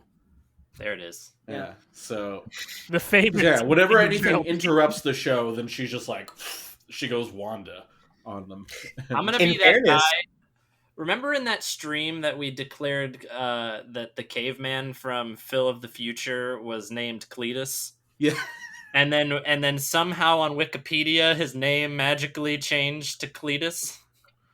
Yes, and it lasted for several months before the Wikipedia article about this show, we're gonna change that heading to the eating of Geraldine until it sticks forever. Yeah. Also, Malcolm in the Middle streams on Amazon Prime and Hulu. Oh, ooh. Commercial break. In Claymation, a boy on a deserted island expresses his hunger and is rescued by a radically cool surfing shark who gives him magic yogurt. The boy is unable to open the yogurt and slowly dies, turning into a cute Claymation skeleton. As the boy adorably dies and decays, the awesome shark excitedly recites the way cool slogan, Yo Magic, the snack for survivors. What a perfect commercial. First of all, creepy as hell. Second of all, so time appropriate, as all of the commercials have been up to this point, but this one really resonated with me. Right. I'm the right age for it. That I remember these radical commercials, like all the old yogurt commercials. I'm thinking like the Kraft macaroni and cheese commercials, Capri Sun, yeah. There were 2 influences for this commercial. One of them is like on the tip of my brain. Like that claymation style is absolutely something. I want to say it was Slurpees, but it was absolutely some commercial that's sticking in my brain, and I can't place it exactly. It's Go-Gurt. And then the other one, Go-Gurt had claymation? I believe so. That's possible. Like the older Go-Gurt commercials? Yeah, I can't. The other one is it was absolutely like Shark Bites, the fruit snacks. There was my favorite. Yes, I love Gushers? them. Oh, no, Shark Bites. No, are you thinking of Gushers? Oh, remember when they would eat the Gusher and their head would turn into that might be it. But I don't think so. Because that wasn't a whole claymation setting, was it? No, it was just No, it was live. Sure. Ooh, Lunchables maybe. Maybe. That's the thing, is like it absolutely feels like something that I know I saw, and yet I can't place what exactly it was. Soundlord is correct that the whole feeling was the late 90s. Okay, so looking through, I just searched claymation commercials on YouTube, and the Lipton iced tea commercials. That's Brisk, baby. Yes! Yes, that's Brisk, baby! Yes! Yes! That's probably it. How much better do you feel now? Significantly. Now that you know. Also, this commercial was the creepiest in the way that it was still played for, its setting, and yet the kid's dying. And I think you guys are right. I didn't catch it at the time, but I'll bet that's related to what is happening in Westview. Which is, it's strange because so far every commercial has had something to do with Wanda's life, and this one feels like, all right, we're caught up now. You know everything you needed to know about Wanda from these commercials if you read between the lines. Now, look at what she's doing to all these people in Westview, possibly. And, man, what a freaking plot twist in the 45-second commercial of giving us this nostalgic feeling of, oh my god, I remember these commercials. This is so cool. Oh my god, what is happening to that kid? So well done. Oh man! If only he had a real Go-Gurt, he would have been able to eat it and survive. Easy to open, easy to eat. Slurp it right up. Yeah. I And just the fact that yogurt was a thing, that children's yogurts, so many different ways to eat yogurt, like that was a trend in food. I remember the Go-Gurts also sometimes being hard to open, and you'd be struggling with that, and then you'd finally get it because you pulled extra hard, and then Go-Gurt all over your face. Oh no. That's not appropriate. No, it's not, but I really did mean literal Go-Gurt. So, all right, well, I'm leaving. Goodbye, everybody. It makes sense, though, that talking about being caught up, the last commercial was Lagos. That was Civil War, so we should be up to here, or at least to Infinity War, when, magic for survivors. She's guilty because she survived, whereas her brother and Vision have died. So she's dealing with that as well. That's what I was going to bring up. Was there's a theory that it's a metaphor for survivor's guilt. Okay. Survivor's Gert. Okay. Survivor's Guilt. Why did I say that? Then she survived for like 2 minutes after she killed her boyfriend. Yeah. She got better. Turned you into a newt. Oh, she turned me into a dust. We already know she weighs the same as a duck. Wanda makes the boys return all the candy, starting an argument with Pietro. Pietro tells Wanda he's playing the part of a long-lost brother, saying, "Come to town unexpectedly, cause friction with the brother-in-law, stir up trouble with the Rugrats, and ultimately give you grief. That's what you wanted, isn't it?" Wanda asks him what happened to his accent, and he returns the same question. This is such a weird interaction. Mm-hmm. Yeah. He explains he remembers getting shot like a chump in the street for no reason at all. Then nothing else until he heard Wanda calling for him and appeared in Westview. This whole conversation, I feel like by the end of this conversation is going to make so much more sense. Yes. And right now we're like, what is happening with this? Because on the metatextual level where we're like, oh, he doesn't have an accent because maybe he's the Fox Quicksilver who never had an accent. I don't know. He was an American. But also, right. Wanda doesn't have her accent. Why is that? She has her accent when she goes outside to yell at Sword. Also, you're about to bring up this argument is interrupted because Tommy suddenly has his speed abilities, and I keep getting stuck on, is that a coincidence or not? Is that how the show WandaVision moved on, or is that how Wanda or whoever's kind of guiding Wanda interrupted her argument with Pietro by having, wait, Tommy has powers, you don't care anymore. I also think it's interesting that this scene, is playing on the monitors at the Sword base when we'll talk about in a minute when... Yes, it is. Mm-hmm. Yeah, she is not censoring it. Is it because she's distracted, or does she want people to see this? Yeah. Because we know that she's cut stuff out that doesn't jibe with her TV fantasy before, but this is like playing on the monitors.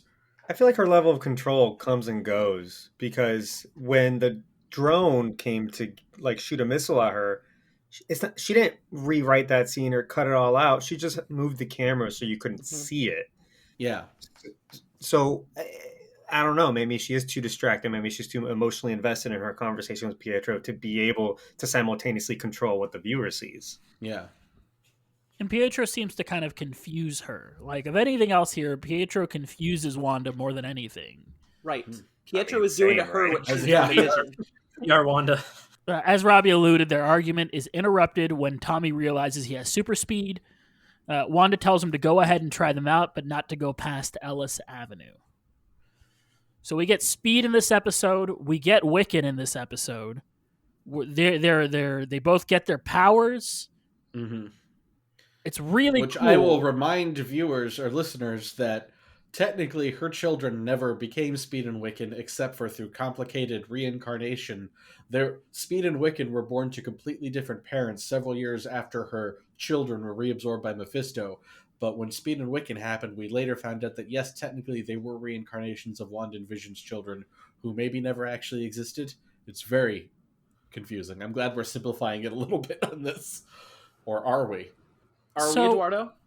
Speed and Wiccan, it's cool that we're getting them. I still don't think they're real. I don't think they're real children. I don't think that they actually are. I think if they stepped out of this bubble, they would cease to exist. That's what I was going to say. I think they're real in the hex, but they will not be real outside the hex. Yeah.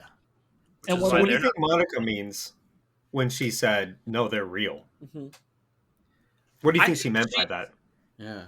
They're real in the context of the world, because when she's in there, she thinks they're real. One, we've already seen Vision as a corpse. So I don't think... I don't know the semantics of human to synthezoid relations, but there are just too many questions for them to have had to answer for them to have just like a weird immaculate conception twin birth. I don't think it is kids from the neighborhood, because they continually can change their age, and I don't think there are children that can do that in the neighborhood. Maybe I'm wrong. That's why she went to Westview of all places, because there's a pair of changeling kids that live there. I think when we hear the words "for the children," it is because this is the only place that these children can exist, and for her, Vision, and the children to have the life that they want, they need to continue to do this for the children. Because if this stops, so do the children. Yeah, I think that's fair. Mm-hmm. That explains the warning.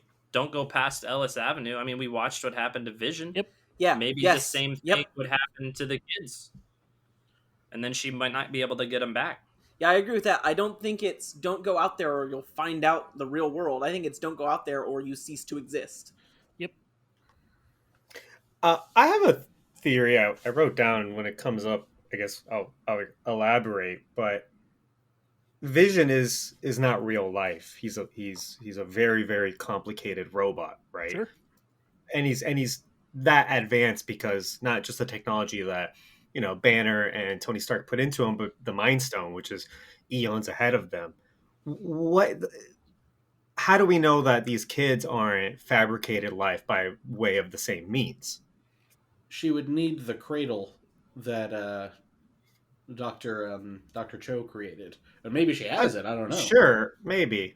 I mean, look, that question, I dropped a bomb. I don't expect answers. Yeah. But, and I don't have many theories about the kids at all, so I'm going to stop talking soon. But I'm not necessarily going to put my all my eggs into they can only survive within the hex theory. I think maybe after all this is over, they're going to be future characters and other properties as well. I think it could be a combo, though. I think it could be at this moment where we're at in episode 6, they can't leave or they go away. But maybe whatever happens in the next 3 episodes, I cannot believe, every time I say the quantity, I just can't believe there are only that many left and we are still this confused. Maybe sometime in the next 3 episodes, that gets resolved. Like, all right, you're going to be real now. Or maybe she has to deal with more grief. Maybe she is the new Thor, where everything that happens to Wanda is just sad 24/7, 365. And I I hope that we get Wiccan and Speed in some capacity. There are a lot of cool story places they could go with them. Particularly with Wiccan. Wiccan is married to Hulkling, and Hulkling, they're young. I think they're Young Avengers. I forget if they're Young Avengers or New Warriors, but they're one of those young superhero teams. And Hulkling, he is half Kree and half Skrull, I believe. And recently in the comics, they got married, and Hulkling became the emperor of the United Kree Skrull Empire. So that would be some really cool stuff that they can do in the future, because we know that we're getting more of the Skrulls, at least in Secret Invasion.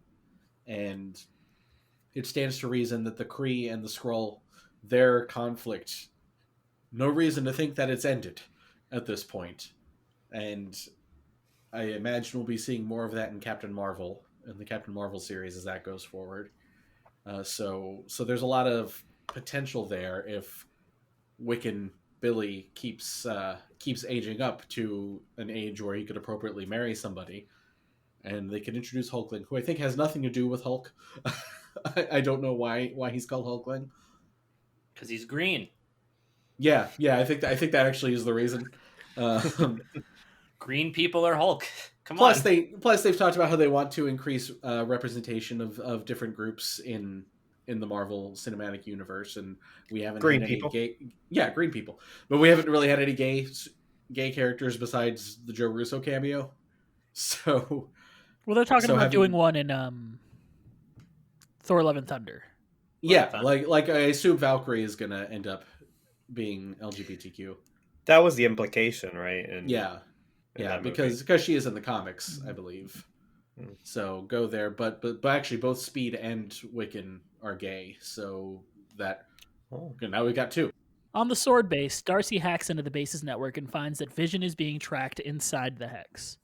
His signature allows them to track the Westview residents, and they also notice several of them are not moving. And apparently Chris has a wild Hayward theory that I'm supposed to say that he would like to mention here. Here we go. I was Angela showed me a TikTok last night that got my mind a turning. So I did not want to TikTok it. Yeah, I don't want to take full credit for it. But Hayward has gone from kind of a jerk to wow, he's horrible. He does not like Wanda. He seems very interested in Vision. He is tracking Vision. We know that he's tracking Vision using the decay signal of vibranium. He was presumably the head of SWORD while they were researching Vision as well. Whatever the hell they were doing to Vision, but we think that it's not good. Who do we know in the MCU that would hate Wanda and would be very interested in Vision? My Ultron. Friends, I saw this. What if Hayward is Ultron? What if a piece of Ultron? What if a piece of Ultron survived like a Horcrux inside of Vision, and SWORD, through their research, brought him back? He's not at full power yet, where he can access the entire internet and create an army of Ultrons. But Ultron, throughout the comics, is nothing if not a survivor. Tiny pieces of him survive here and there, and that's enough for him to be revived. He's almost impossible to wipe out. Yes. He's a survivor too, maybe. How would you feel? I think I would have mixed feelings, because on the one hand, I kind of didn't like Ultron in that movie. I like that movie a lot. I think Age of Ultron is underrated. But I think Ultron was just straight James Spader. I don't think there was a whole lot of transformation there. But if Marvel's good at anything, it's making things better in retrospect. You know, you can go back now and watch the bad Marvel movies. I used air quotes. Like Iron Man 2, Age of Ultron, even Thor: The Dark World. And the context that they've created through future movies and how those characters have gone make those earlier movies better. It's a great phenomenon. And so by way of bringing Ultron back, I think if they did a little bit more with him, I might go back and be like, you know what, I like James Spader's Ultron. Yeah, I don't think there's anything about James Spader's Ultron that can't be what's the word I'm looking for? Is it retconned? Not really. Retconned isn't the one I'm looking for. Yes, improved. I'm looking for the word when you fix someone's personality, gas lamping. Eternal Sunshine of the Spotless Mind. Yes, but I think you could always retroactively make rehabilitated. I think you could rehabilitate there we go. Ultron retroactively and still make him I'm bad when I need a word, I can't think of the word I need. Same. Happens on a podcast all the time. Yeah. Yes. But no, I think I'm you're sure right. he'll edit that I out. don't disagree. Make him work. I don't disagree with you on James Spader's Ultron, but I also think you could very easily just make Ultron work. And I have been reinvent him. Right, reinvent his character. I have been desperate for Ultron to have somehow survived because I would prefer him to be a omnipresent, an ever potential MCU threat rather than this guy that was around for a few days and then disappeared. Guy, air quotes. So I personally would love that. I would love if somehow Ultron surviving, even in a diminished capacity, maybe even especially in a diminished capacity, was what was going on here. That's a wild theory, and I'm not sure I subscribe to it, but I think I want to.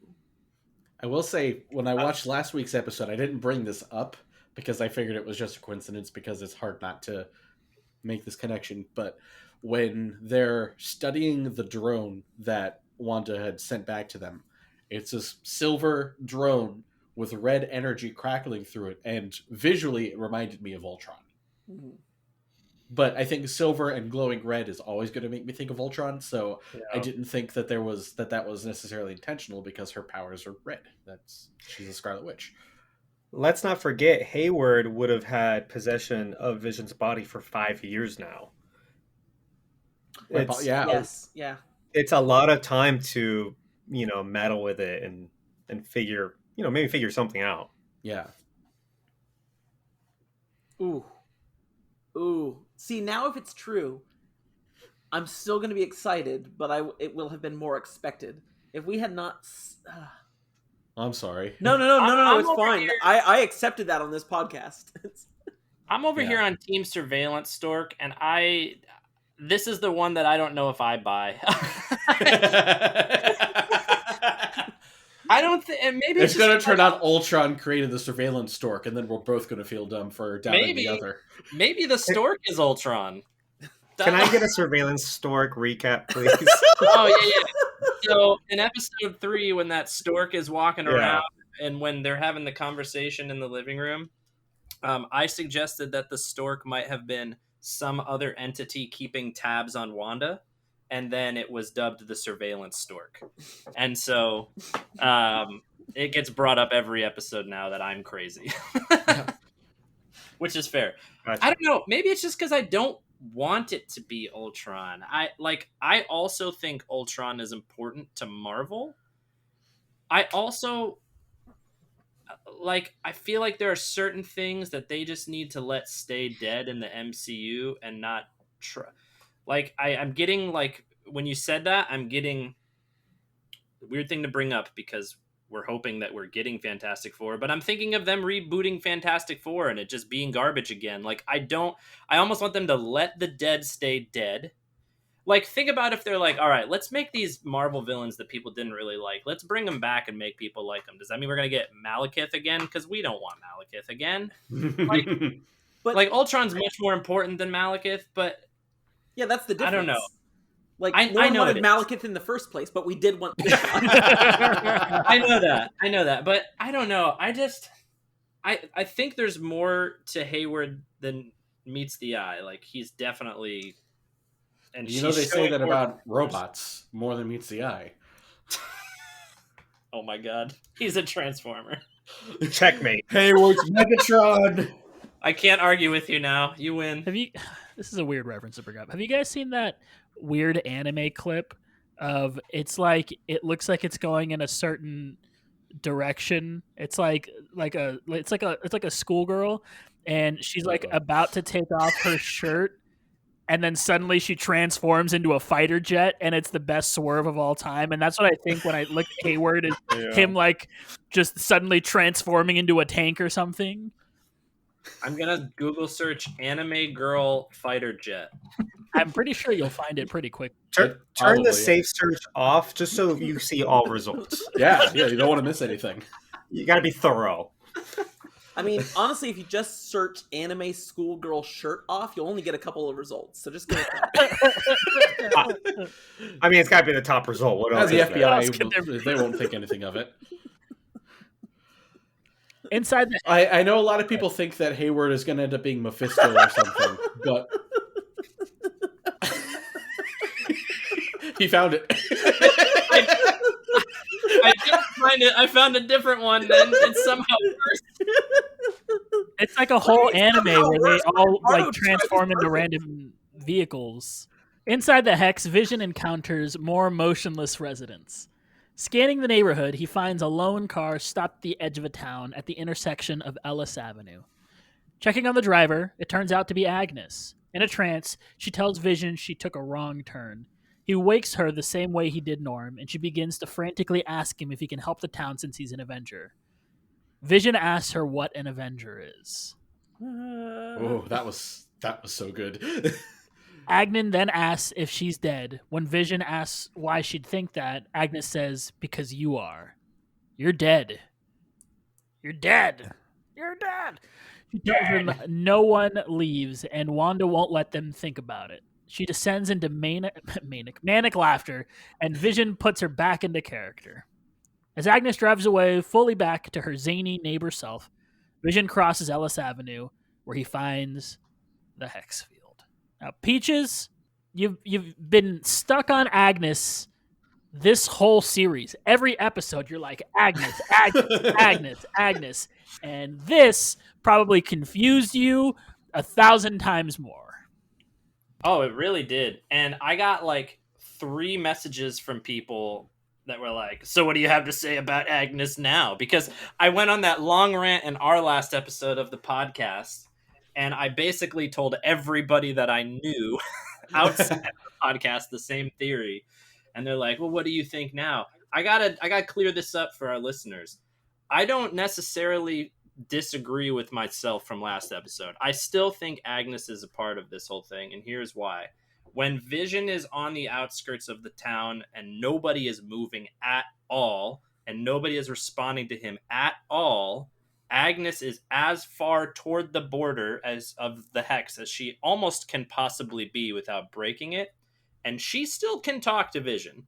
She talks to him like she's been up for 48 straight hours.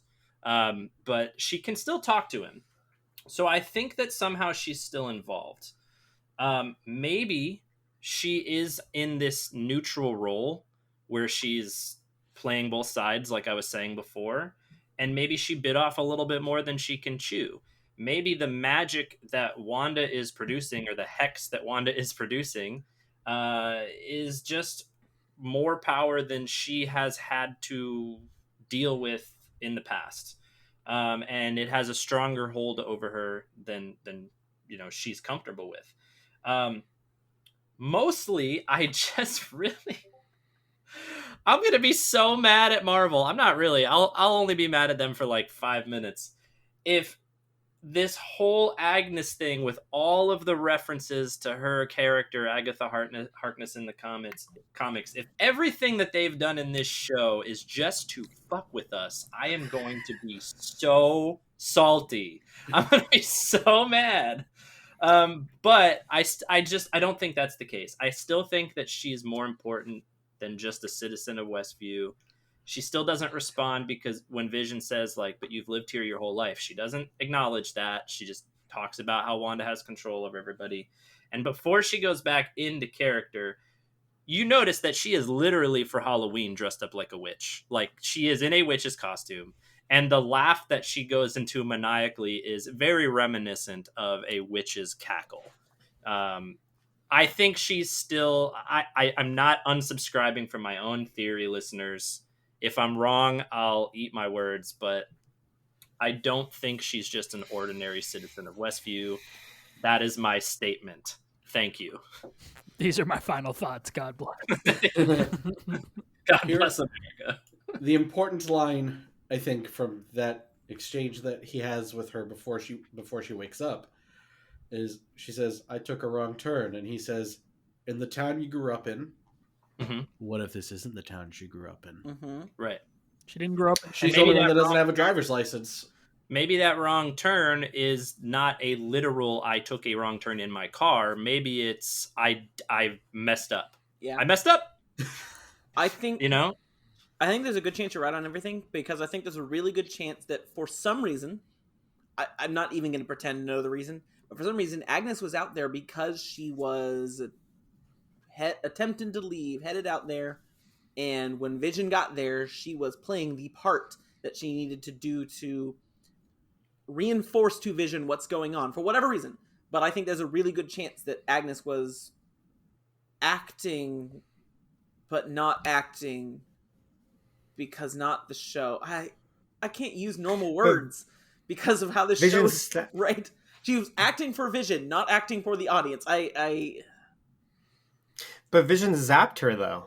Well, yeah, you're right. If You're right. If she really does have magical powers of some sort, it could be that Vision does the thing and she just plays along with it. It could have had no effect on her. Yeah. And she's just playing it up, you know? I think you're right, though. Like, I think some part of her was unlocked with that, but I still think underneath that she's more important than just friendly. Because she's in the opening credits now, too. I mean, she wouldn't just be... She can't be a red herring character and a main character, you know? I don't want her to be. Yeah, I'm not going to stake my flag on that theory. I just think there's a lot of potential to it. Mm-hmm.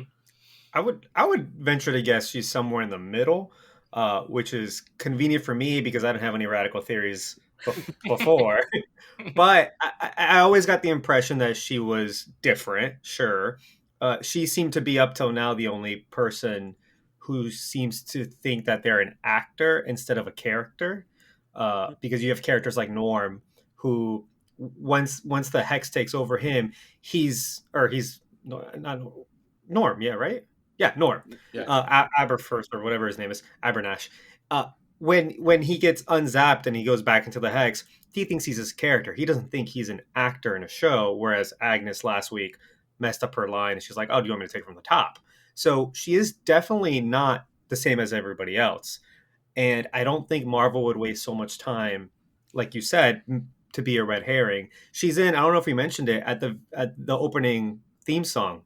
She's wearing one of those 2000s I have words on my butt pants, and it says naughty. Mm-hmm. And on the one hand, last week she said she has a higher than normal libido, and so she is naughty. But maybe she has also malicious intent at some, in some level. But I do take this at face value that now she is also a victim of Wanda, and that they're all going to die here. She's never going to get out. Yeah, I think she can be playing... I agree. I think she can be playing both of those parts. Like, she could have been in on it somehow, and now she's in over her head. Now she has become a victim. If that's the case, does that mean that Herb is also in on it? God, he's almost just as confusing, man. Really? He really is. But he was so robotic in that one episode that I didn't feel he was any different than most of the inhabitants of the Sure, but town. If the qualification is he knows he's an actor, this episode he asks Wanda, "Do you want me to change something? Is he's not what you want?" In the same way that Agnes asked her. The interesting thing about that, though, is that they identify Herb as his Westview citizen of New Jersey, who he actually is when they find him on the show, whereas they don't identify Agnes. I almost feel like because Herb is their literal neighbor, he just probably has a bigger part because he's conveniently located right there. And he's probably, if the magic theory holds true that like the further away you get from Wanda, they're NPC characters. If Herb is always right next to Wanda, he's always on. Right. Yeah, he's a better life than everybody else. Good job, Herb. You and Agnes I got it didn't made. see him that. I didn't see him that differently than the mailman last week, who the mailman kind of looks at her and gives her a real kind of like, ma'am, like a very much like, I work for you, please don't fire me vibe, you know? Right. Yeah. Really makes me wonder what Geraldine's life in the Hex was like. Like, was she autonomous? Was she spending time standing still, hanging things up over and over? Like, I don't. She didn't have a home. Yeah, right. Because she Interesting. wasn't from around And here. how does she become such a big character? Right. Well, I think you know what I think, Soundlord. These are all plot holes. I will Easter eggs. I will reach through the screen here and strangle you. I kind of have a Watto theory. My Watto theory is that the mind tricks only work on the weak-minded, and there are some people that might just be a little stronger-willed. And as we see Monica, she's an incredibly strong-willed woman. I think she goes in there and acts her way into like a reoccurring role. So Agnes is a Toydarian, is what you're saying. Yeah. All money.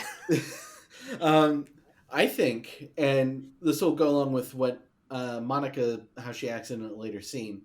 I think she's drawn to Wanda because she's empathetic to what she's going through. They are both dealing with really heavy grief. And they're also both recently de-blipped. And Wanda got de-blipped and immediately got called into the final battle with Thanos. Monica got de-blipped, found out that her mother had died, and then goes right back into working for S.W.O.R.D. And there's probably a lot of psychological trauma for people who got de-blipped. It's just like there's probably survivor's guilt for the people that didn't get blipped, there's some weird guilt for the people that did, probably, for all the things that they've missed.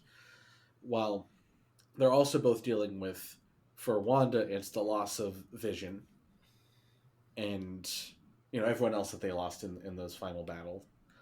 You have to think that she's probably, you know, she comes back to a world where, hey, guess what? Black Widow died. And she was on a team with Black Widow for a long time. So they even though we didn't really explore their relationship that much, there certainly is the implication, especially in the opening scene of Civil War, that Natasha has been training her. So she comes back, finishes this battle, and is probably like, hey, where's Nat? Nat's dead, sorry. Mm-hmm. And Vision is gone. She's still, you know, you don't get over the loss of your twin in just a few years. Mm-hmm. So she is filled with grief. Monica's talked about how she felt Wanda's grief when she entered the Hex. And I think in that, you know, Hayward is like, oh, you're compromised because you like superpowered people. No, that's not what it is. It's she's empathetic to what Wanda is feeling right now, and that's why she feels like she can reach her and help her through this grief, because she's dealing with the same thing. Well, speaking of Monica, she gets a text from her aerospace engineer contact saying she needs to meet with him to get back into the Hex. We are once again, this aerospace person is even if it is not Reed Richards, which it has to be, even if it's not, it's going to be some sort of significant character because it's been brought up too many times. Yep, this is the confirmation that it matters who it is, even if we're wrong about who it is. And she's saying him, I think, even puts me more on the track of Reed Richards. Well, I'll say what I said in the chat, because I don't think I said this on the show last week, was what if he walks up to introduce himself and Monica's like, oh, Jimmy, this is Doctor. And he goes, no, please call me Victor. And it turns out to be Victor Von Doom before he's gone bad. Mm-hmm. That'd be cool. Yeah. So many origins. Darcy tells Monica her cells are changing at a molecular level due to the Hex's radiation, and she can't go back in. Monica insists she has to help Wanda and is willing to risk it. Darcy insists she's staying behind to get more information off the network while Monica and Jimmy leave to meet the engineer. Pietro and Wanda sit down and talk about Westview while the creature who walks among us plays in the town square. Apparently, something that I was not aware of, this is an Easter egg. So, Arnaldo, please let us know, because I have no idea what you're talking about.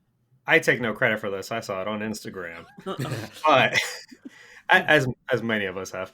But and I haven't seen these movies, but The Creature That Walks Among Us is a sequel to The Creature from the Black Lagoon. I think it's a third movie in that The third series. one, because the second one was on MST3K. This is how I know things.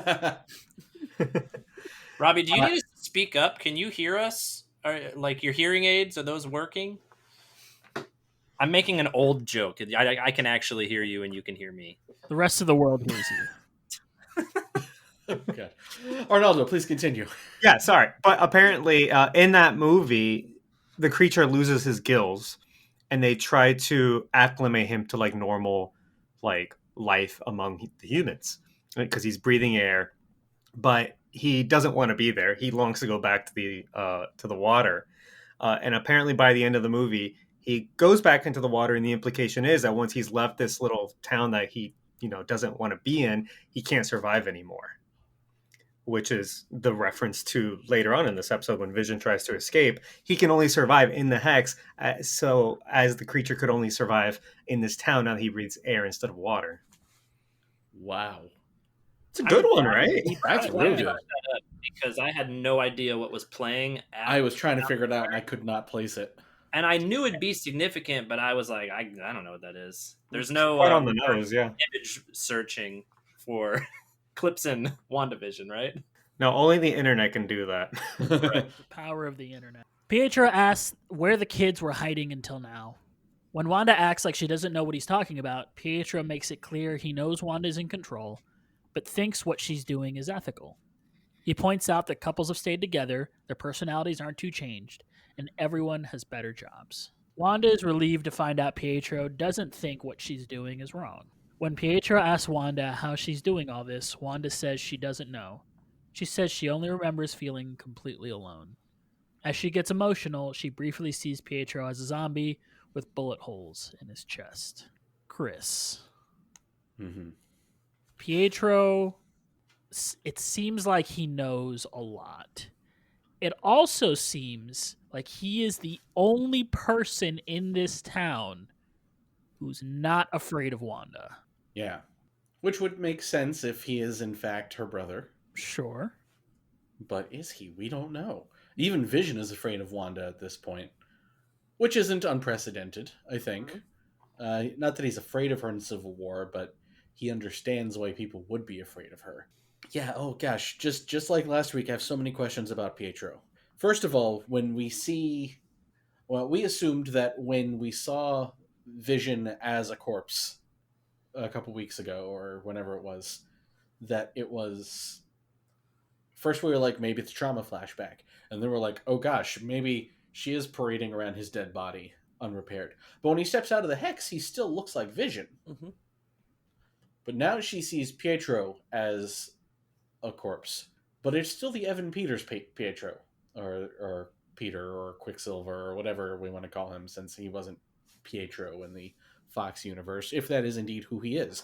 I don't know. So is that a traumatic flashback thing? Why doesn't she traumatically flash back to her brother's actual face? We don't know. There's a lot... I know I sort of poo-pooed the Mephisto thing earlier, but things that he says in this episode... Poo-pooing Mephisto probably hurts. I'm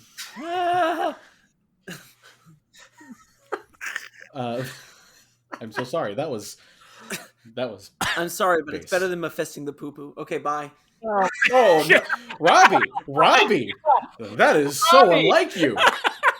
Robbie never makes poop jokes. Listen, Robbie famously hates. Robbie will make a poop joke. In fairness, that wasn't a poop joke. Oh no, it was worse. That is true. Robbie has never taken a stance on fisting. Robbie, would you like to take a stance now? Have a good night, everybody. Yeah, no, I lost my train of thought now. Oh yeah, so Mephisto. Things that Pietro says in this episode. Raise hell, demon spawn, he says to the children who in the comics literally were demon spawn. Is that an Easter egg? Is that just a reference? Is it foreshadowing? Who knows? We'll know in 3 episodes, perhaps. He also says that this town is charming as hell. And then he says Mom and Dad would have loved it. When earlier in the episode, Wanda is not quite ready to accept. She's testing him to see if he really is her brother. But when he says the nice thing, Mom and Dad would love this, she accepts that. And Pietro, in House of M, especially in the comics, he was an enabler. And he was the one who convinced Wanda to create this alternate universe in the first place. Obviously, that's not how it happened here, but he is at the very least there to keep her going, so it seems. But he's also asking a lot of questions. How are you doing this? Why did you do it this way? Where have you been keeping the kids? Now, a plot point in the Vision comic that I did not get to bring up last time because it didn't seem relevant at the time, and here it is being relevant, is that there are a few issues where Vision's brother comes to town, Victor Mancha. Long story short, because Vision has the most complicated family tree in comics, is that he considers Victor his brother because Victor is a robot, turns out, who was partially created by Ultron. So they both consider themselves sons of Ultron, so they treat each other like brothers. They were on an Avengers team that Vision founded called Avengers AI. He's been in a couple other superheroes. He was on the Runaways, so he's been in a couple of superhero teams. But spoilers for the Vision. It turns out that the Avengers have sent Victor to stay with the Visions as a spy to find out what's going on with Vision and his family, because they're getting the sense that something is amiss. So he's there to find out what's going on as sort of a double agent. Is that what Pietro is acting as? If you remember in the last episode, when they sent in the drone, they say, what if we sent something in that didn't need to be changed? Pietro, now I don't know if that really fits in with Pietro, because clearly Pietro has changed. But what if someone somewhere was able to reach, if this is the Fox Quicksilver, they reach through the multiverse and he's able to fit in because he is Pietro Maximoff, just from a different universe. So he doesn't change when he gets in there, but he's still able to fit in as her brother in some ways. But she's aware that something is off. He's also hyper aware of his role in the television show. I'm the brother that shows up and causes all these issues. That's what you wanted. I fit into the storyline of this episode. He is aware of that more than anyone else that we've seen, except for when Agnes is like, let me take the scene from the top. He's aware of his tropey role in her story. So here's a crazy, wild thing that I came up with during this episode that I just wrote down. So Pietro, possibly a character from the Fox universe, who is breaking the fourth wall. We're not sure if he's good or bad. He's showing up on cable TV. Is he Deadpool? We think that he's Pietro. He's the Quicksilver that Deadpool would know, so that's the form he's taking in this show. But he's really Deadpool, breaking the fourth wall. I don't think that's going to happen, but because it kind of undermines everything else I just said. But I'm just throwing that out there so that if I'm right, everyone can be like, "Wow, Chris, you called that. You're so great." That's my surveillance stork. Yeah, Chris. Oh my god, it is not that far-fetched. Right, you're correct. It is not quite as far-fetched as surveillance stork, but it would be far-fetched if the stork had a leak. A large leak. That would be far-fetched. I appreciated that reference. Thank you. I think when looking at Pietro, again, I have to take things at slight face value, like just studying the facts. He says, first of all, Watto Theory, he's too powerful and she can't control him. But he states, first of all, like he understands what his script is. Like he follows that plot that he outlines later in front of the Incredibles and the Parent Trap marquee on the movies. But then he also says that he has memories from Aaron Taylor Johnson's Quicksilver. He says, the last thing I remember, I was shot like a chump, which I think it's him also saying, that wouldn't have happened to me. I'm faster than that. I don't get shot in my universe. Like a chump. But this guy did. Yeah. And then when we see her envisioning him as dead Pietro. It's her brother's wounds. It's not anything that he's experienced in his movies. And he says most of these people, you retain your personality. So if people forgot who they are, they have different jobs, and they're all playing a role, but their personalities are generally the same. His personality seems very in line with his character in the Fox universe. He's very like this irreverent video gamer, rock and roll kind of guy, and that's my only thing that I would say to debunk or debate your Mephisto theory, or the Mephisto theories bouncing around, is that he's very metal. It wouldn't be that off script for him to say something like unleash hell, demon spawn, or make other references to hell. But I genuinely think he is Pietro, or whatever they call him in those X-Men movies that I don't really like very much. I genuinely think that she somehow brought him over, or someone brought him over, whether it's a third party. And maybe, I'm not saying he's not a spy, but it is genuinely that character who's been brought over and now has been imparted with these memories of her brother, because he also mentions, first of all, he doesn't have a sister, and he's not an orphan in his universe. He lives in his mom's basement when we first meet him in Days of Future Past. He does have a sister. He just doesn't know his dad. He does have a sister in Days of Future. That's right. I'm sorry. Yes. But he doesn't have a twin. I'm sorry. Correct. You're right. It's a much younger Correct. sister. Correct. But my point, thank you. My point still stands that he wouldn't have those same memories with her as a sibling, nor does he know his father in those movies.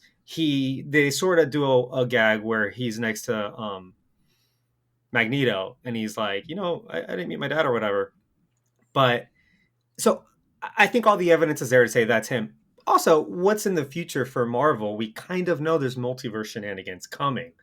I would be I think remiss for them to introduce this concept and then say, actually, no, that's not what you think it is, only to do multiverse again, which is what they did in Spider-Man, which is that Spider-Man goes, oh, wait, so the multiverse is real? And, what's his name? Jake Gyllenhaal goes, yeah, of course it's real. You're from this universe and I'm from this universe. Later, we find out he was lying about the whole thing, but actually, he's not. He just doesn't know the truth. There is a multiverse. So, yeah.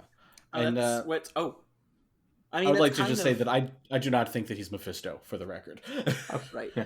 Well, I've seen that theory a lot. That theory is out there. A lot of people saying, "Oh, his hair looks like devil horns." No, his hair looks like Quicksilver's from the comics. Well, and that seems like what we're gonna do with the 10 rings as well. There was an actual 10 rings. Like, it just wasn't the 10 rings that we showed you. Mm-hmm. Yeah. There was a real Mandarin, we promise. There's also the theory that Evan Peters' character is the beekeeper, and he's actually a sword agent, and that's why he knows so much, and that's why he's trying to get more information. He's still playing his role that Wanda has assigned to him, which is why he is new and wasn't there previously. Interesting. That is what. So my wife, Kat, that is her theory, is that it's the beekeeper trying to get in with Wanda. So, and I guess we know what it is then. Correct. Like, it sounds. Kat has a preternatural ability to. I don't want to fight Kat, but I don't agree with that. I don't think it. Well, I don't either, but also I'm always wrong on that when I disagree with her. So that's fair. I do want to know what happened to the beekeeper, but just based on the fact that at the end of this episode, when the hex gets expanded and all of the sword agents get turned into circus performers, because that's probably what Wanda thinks of them. I don't feel like that random sword agent they sent in would have had such an important role. Like, he didn't seem any different from any of the other sword agents. He just happened to be a victim of circumstance. Why don't we ever get to see how You kind of do, but... Do you? A little. You get to see a I feel like you see enough of his face that you could make out, like, who that is. I don't think so. If it was... I mean, we know who he's played by. He's credited as the Zach Henry. What? Oh, that's right. So he's played by a guy named Zach Henry, which is hilarious. Oh, interesting. 4 out of 5 of us. But yeah, we know who he's played by because of IMDb. Thank you, IMDb. Ruining fan theories since what, 1997? Yeah. Interesting. So many questions. I would I'd like to point out also that when he says shot and then left in the street like a chump, Quicksilver in the Fox universe was not shot. He was hit by some Phoenix energy in Dark Phoenix, and he falls down into the street. And then that's the last you ever see of that character. Not that he dies, but he's just sort of like left there, and then he just doesn't show up for the rest of the movie. Well, that movie for sounds no bad. reasons. It is. I've only seen like half of it, and it was not good what I saw. Maybe he's getting his... Because Quicksilver in the MCU, I keep wanting to say our universe, but clearly not. But MCU Quicksilver was not shot like a chump and died for no reason. He sacrificed himself to protect Hawkeye and the children. For the children that died in Sokovia. He died it was a heroic sacrifice. It wasn't a chump's death.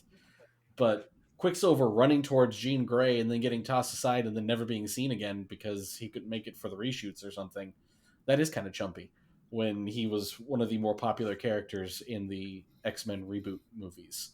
That's a fair rebuttal. So that would lend itself to him, coming to this universe and his maybe memories getting conflated as part of the Hex, where his own Quicksilver memories are getting mixed up with the MCU Quicksilver memories. Yeah. I will say I am happy you brought up the Unleash Hell Demon Spawn, because oh man, that line feels too on the nose to not be important. But yeah, also I'm it starting is at to the very wonder, least a fun Easter egg. Right. I'm starting to wonder if I am just too absorbed in the potential theories on this show, so that even like someone saying Unleash Hell Demon Spawn is like, oh, that means something. That means something. That said, we've also constantly seen this show has almost nothing on this show is by accident or coincidence. Yeah, and they're very aware of the things that we're going to pick up on, as they demonstrated with Jimmy Woo's conspiracy board. Sword heads to the perimeter as Vision starts to make his way through the force field of the Hex. The Hex pulls back on Vision, trying to drag him back in, and eventually tearing him to pieces as it does it. Despite being out of the Hex, Vision appears to have a full, glowing Mind Stone in the real world. Now, I don't know, because I don't think he ever actually gets fully out of the Hex. Even when he is out of the Hex, it feels like he's still connected to the Hex. So does he ever actually technically step out? I mean, he like steps out, but he's still like part of it, Yeah, I think he does, but you can see the lines on the screen that are like, it's almost like here is some saran wrap and you're like poking your finger through it, and he is the finger at the end, like it's still pulling him back in. So it has his appearance from Westview, but he's starting to turn back into what he would look like in the real world, which was a box or a pile of scraps. Maybe it's like pulling him back. It's if like only Tony Stark were still around. Yes, in a cave with a box of scraps. Arnaldo, you've got a theory for Vision, right? So we talked about the Mind Stone, being out. You've got a greater Mind Stone theory going on. I do. I think I thought of this last week while I was listening to you guys. It was one of those, I have to pause these dudes and think it through. But I mean, it's one of the things you guys do very well. You get people to jog their brains or whatever. I think that Wanda is in possession of a Mind Stone. And not the Mind Stone, but a Mind Stone. I think, remember, she was blipped. She comes back. For her, it's just a fraction of a second. And Doctor Strange is like, we got to go fight, right? And then so once everything's over, I think as demonstrated by Jimmy Woo and Hayward and Monica, everyone has a very good understanding of what happened at that fight, as if they watched the movie. I think she's told pretty much how the whole end game goes. And she goes, these guys found a way to time travel, go to alternate realities, or more accurately, alternate timelines, steal their Infinity Stones to bring everybody back, kill Thanos. We had the whole fight. And these sons of bitches didn't think to use the Mind Stone on Vision. Captain America just took it back with him when he left. And I think part of her grief turns into anger when she's like, why not help Vision? Like, why can't we be a little selfish here? I don't subscribe to she's kind of the only person here. I believe her when she says, I don't remember how this started. I think there is another third party, but I think that third party didn't do much else other than kind of serve as a catalyst. They told her what she needed to hear so that she could go do these things because he or whomever has something to gain from it. I think since she doesn't have time travel abilities, she has reality warping abilities. She may have been assisted in doing this. So she goes into a different reality and plucks their Mind Stone and brings it back. Let's remember that her powers are derived from the Mind Stone. She's very compatible with it, probably. And I think she's using it to amplify her powers to create this hex. They've said many times that she probably couldn't do this on her own, despite how powerful she is on her own. I also don't think that that the Mind Stone is in Vision's literal forehead. I think he's kind of on Mind Stone Wi-Fi, where he, there is this bubble that brings him life because, again, he's artificial life. He's not real. The only piece that he was really missing was the Mind Stone. And I think by getting that back to him, it almost serves as a hard reset because he is a computer. He has no memory of his past, but he does know who he is. And he does react to the world around him. I don't think one is in controlling him at all, just as I don't think she's controlling Quicksilver, because these are people that she loves. And the whole point of creating this universe is to spend time with these people. She doesn't want to change who they are fundamentally. But I also think that in that moment, just with the stork, because I don't think the stork was a surveillance stork, I think when she was pregnant and she was going through all these emotions, she created things. She lost control of her power. When her water broke, it rained. And when she was going through contractions, she brought the stork that she painted earlier to life because it symbolizes the coming of children, right? I think in that moment when her kids brought up Pietro and she again forgot what she was doing, she might have also brought Pietro through that riff in the multiverse that she created. I also think her creating or her going into a different universe, it has to be different than what we saw in Endgame, because in our chat with Soundlord, we talked about this, to death. But basically, the Endgame version of multiverses is that it's all exactly the same because they're actually branching timelines. They look the same events transpire. They're essentially the same people. But in the real multiverse that maybe Doctor Strange has more control over, it's different versions of people. It's different stories. It's what we have in the comics, right? Where when they jump from universe to universe, is different publications of a comic. It's what if comics. It's different things. And so her using the Mind Stone or her ripping the Mind Stone, I think she might have ripped it from the X-Men universe. And that's why Evan Peters jumps over in that moment when she misses him. You know what I'm thinking about while you're saying this is, there's a lot of talk of the, Pietro being from a different universe. It might be the Fox universe, whatever. What if Wanda or whoever was involved didn't steal an Infinity Stone to reanimate the Vision from this universe? What if they just stole another Vision? What if they just brought a Vision that doesn't belong in this reality to this reality, and he can only live in this bubble because he doesn't belong outside of it? What about the corpse she stole? Who knows? Maybe All she's fair like questions, merging really. them in some way. There's definitely holes in that theory, but as you're talking about this, I'm thinking like if she can reality hop somehow and she's plucking things, why pluck a stone to then you're stealing the whole process instead of just stealing the finished product. I could steal the stone to reanimate the corpse to have the same vision, or I could steal the same vision and cut out 3 steps. But it might not be her vision, Right. because as we're saying, the characters are different. If we assume not an Avenger, he doesn't know what an Avenger is. I mean, he may have not been created in the same way. Like in the Fox universe, she was an infant, which I guess in Fox X-Men years, she's probably 30 by now, whatever. But still played by the baby. Right. But I mean, if we believe all the rumors we've got about Spider-Man coming up, those are different versions of the same character in name only, mostly because they're different people and they see things differently, and different things happen in those universes. So I don't know. This is the problem that Wilson Fisk ran into in Into the Spider-Verse, where he wanted to bring over his wife and kid from a different universe, but they're like, what the hell's happening? We don't know you. Right. Yeah, that's actually a great frame of reference, yeah. Right, and like we talked about on the episode, because the Vanessa in Miles' universe and Into the Spider-Verse was appalled by Wilson Fisk's behavior. But that is not the standard reaction for Vanessa across universes. More likely, usually Vanessa is more like the Vanessa we see in Daredevil, which is, oh yeah, I'm in, this is cool. You do Totally crimes? complicit. Neat. Vision continues to fight, pleading with Sword to help the people of Westview, eventually falling lifeless to the ground as he does. Darcy arrives and yells for them to help Vision, but is captured and handcuffed to a jeep.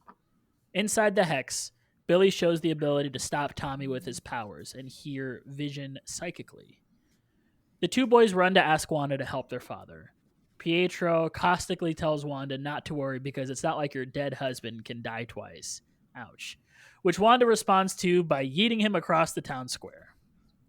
I mean, he did die twice already. That's true.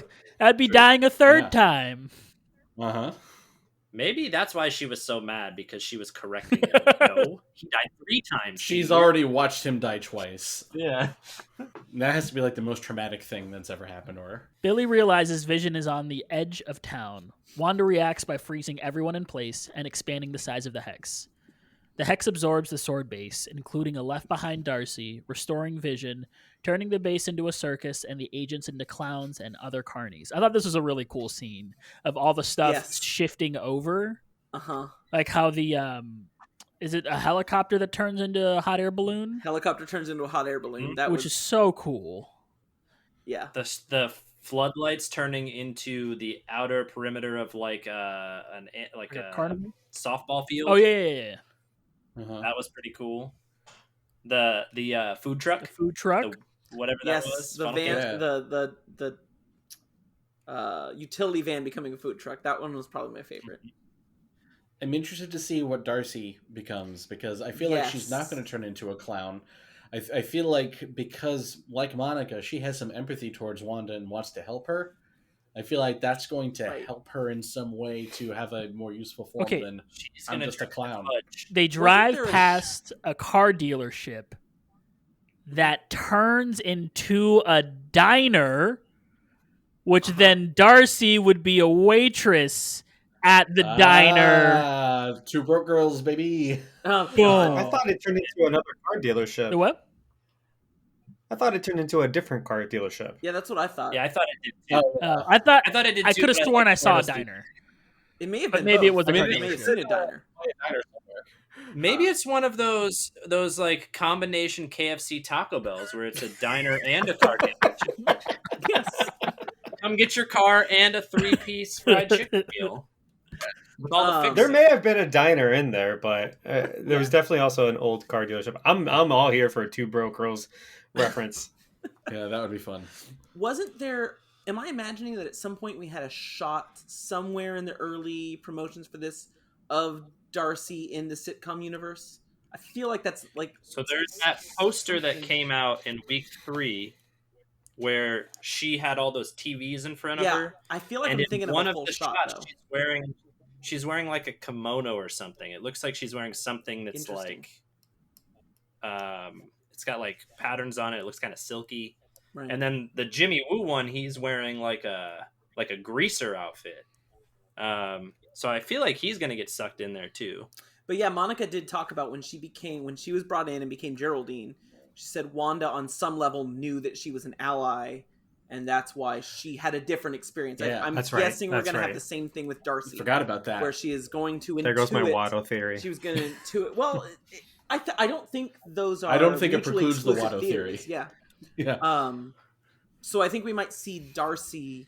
You know, she's going to intuit that Darcy is ally, and Darcy will serve some larger role in the universe.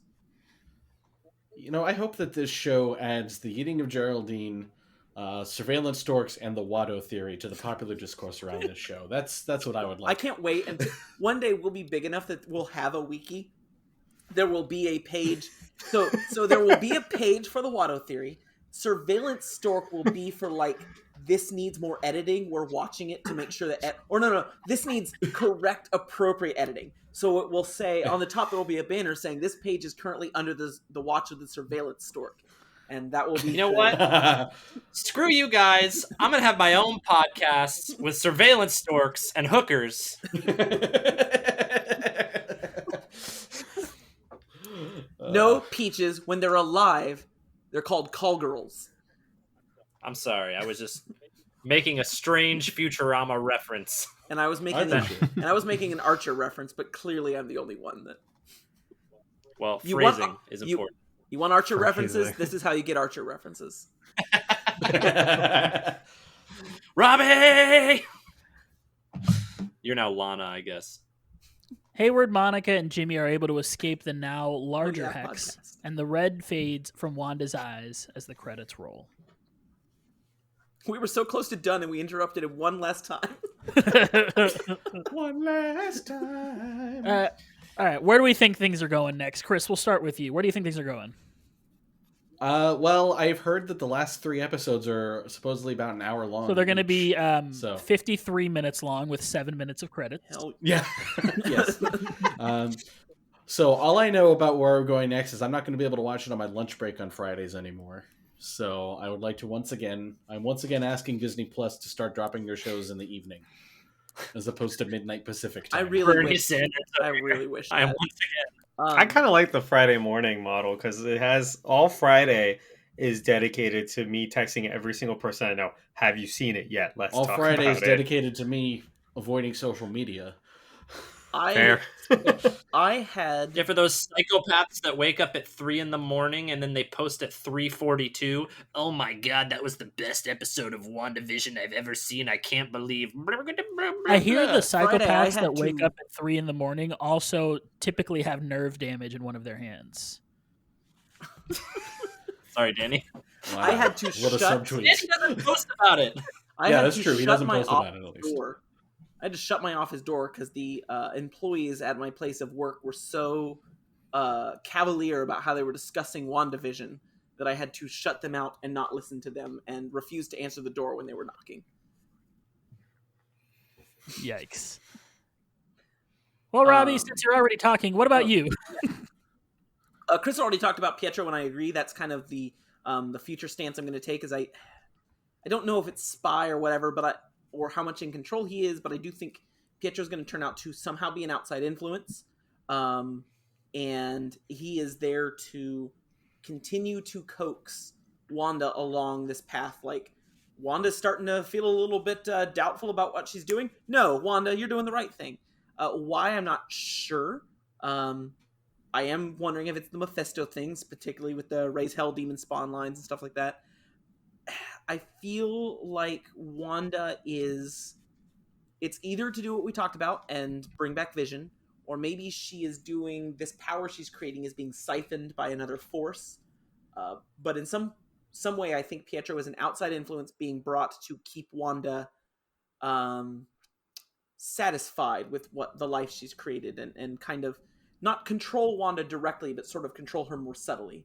And I am fully prepared to be wrong, just like we've been wrong about everything. That said, this show is going into sort of the bigger question of almost like the Matrix, although I think this is better than the Matrix. This idea of idyllic life. I wouldn't know. I know you wouldn't. Same. I haven't seen it either. You guys should watch it, but there was only one Matrix movie. That's the important thing to know. But anyway, so They're making another. And that one also isn't happening. But anyway, they're getting this question of, is an idyllic life idyllic if it is out of your control? If you don't have free will in this idyllic life? And I think I know their answer, but I'm still very interested. We kind of already talked about this, but my thoughts for the future is I'll bet the next episode is Modern Family, but maybe not totally Modern Family. I think they'll use that as a gateway for mockumentary sitcoms in general, like The Office and and Parks and Rec, and etc. Which would be the next decade. That would be the kind of sitcom they haven't done yet. I think it would be. I'm just so excited to watch them, to have some of these characters talk to the camera. That's something in the interview style, not the fourth wall breaking that we had from the kids this episode. And I am very frustrated that this episode ended right when I thought we were going to get Monica's contact. So I'm guessing we will get Monica's contact early in the next episode, or they'll just leave Monica out entirely to give us it at the end. But I'm guessing we only have to wait until Friday to find out who the aerospace engineer is. Peach, how about you? First of all, something I hadn't even considered when you were just, because we talked about it earlier, talking about the talking to the cam mockumentary style, is that could open up some even creepier things that have not yet happened, where like Vision is talking directly to us and saying like, please help me, or people are saying that directly to us. So we're gonna be wearing Kojima shit now. I just realized I need to wear a diaper for next week. I think all of us should probably wear a diaper. But I'll say overall, this is the second episode of the 6 so far that left me more confused than anything. But I don't, again, just like Robbie, I don't think it's a bad thing. I don't mind not knowing the answers. I want to know them, but I can be patient. I obviously still am on the Agnes train. I want to know what's going on with her. That will not stop until I know. But the way that Pietro talks in this episode shifts my curiosity a little bit more toward what's going on with him. I'm not subscribed to the Pietro is Mephisto theory. I might be subscribed to Pietro was sent by is a manifestation of some other thing. Yeah. Mephisto. Yeah. For the record, agreed. Yeah. So I'm curious to know what his role in this actually is, and it's not coincidental that they used a Quicksilver that already existed. So we'll find out. And like Robbie finished with what he's hoping our next. There's no way we don't know in the next episode who the aerospace engineer is, right? We've got 2 references in a row, and they're getting slightly more funneled into, like, unless they give one more funneled one where at the very end of the episode, Monica's like, man, it'd be fantastic if this aerospace engineer would return my text. Right. Well, and this episode, she said it's going to be in an hour, so the next episode has to be shorter than an hour. Yeah. So anyway, that's what I'm looking forward to. Eduardo, what you got? I can't believe we're 6 episodes in, and I still just really have no idea what's happening.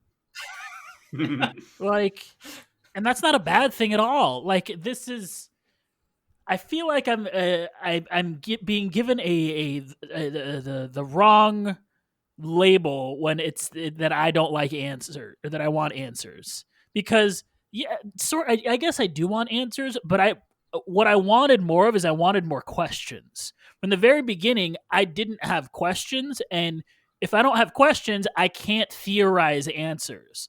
I've been given significantly more questions now so that I can then theorize the answers, and that's the fun part for me. The beginning, I didn't even have the questions, which is why I don't think I enjoyed it as much. But right now, I'm at this is like the happy place, right? Where you're like theorizing, you don't know what's going to happen, you haven't been hurt by the ending yet. You can still just live in this fun, carefree world where you're just throwing out ideas, and whatever sticks to the wall is cool, and if it doesn't, no worries. And I think this is the best part, and I also am going to continue to revel in the fact that these mixed sitcom / real world episodes are the best episodes.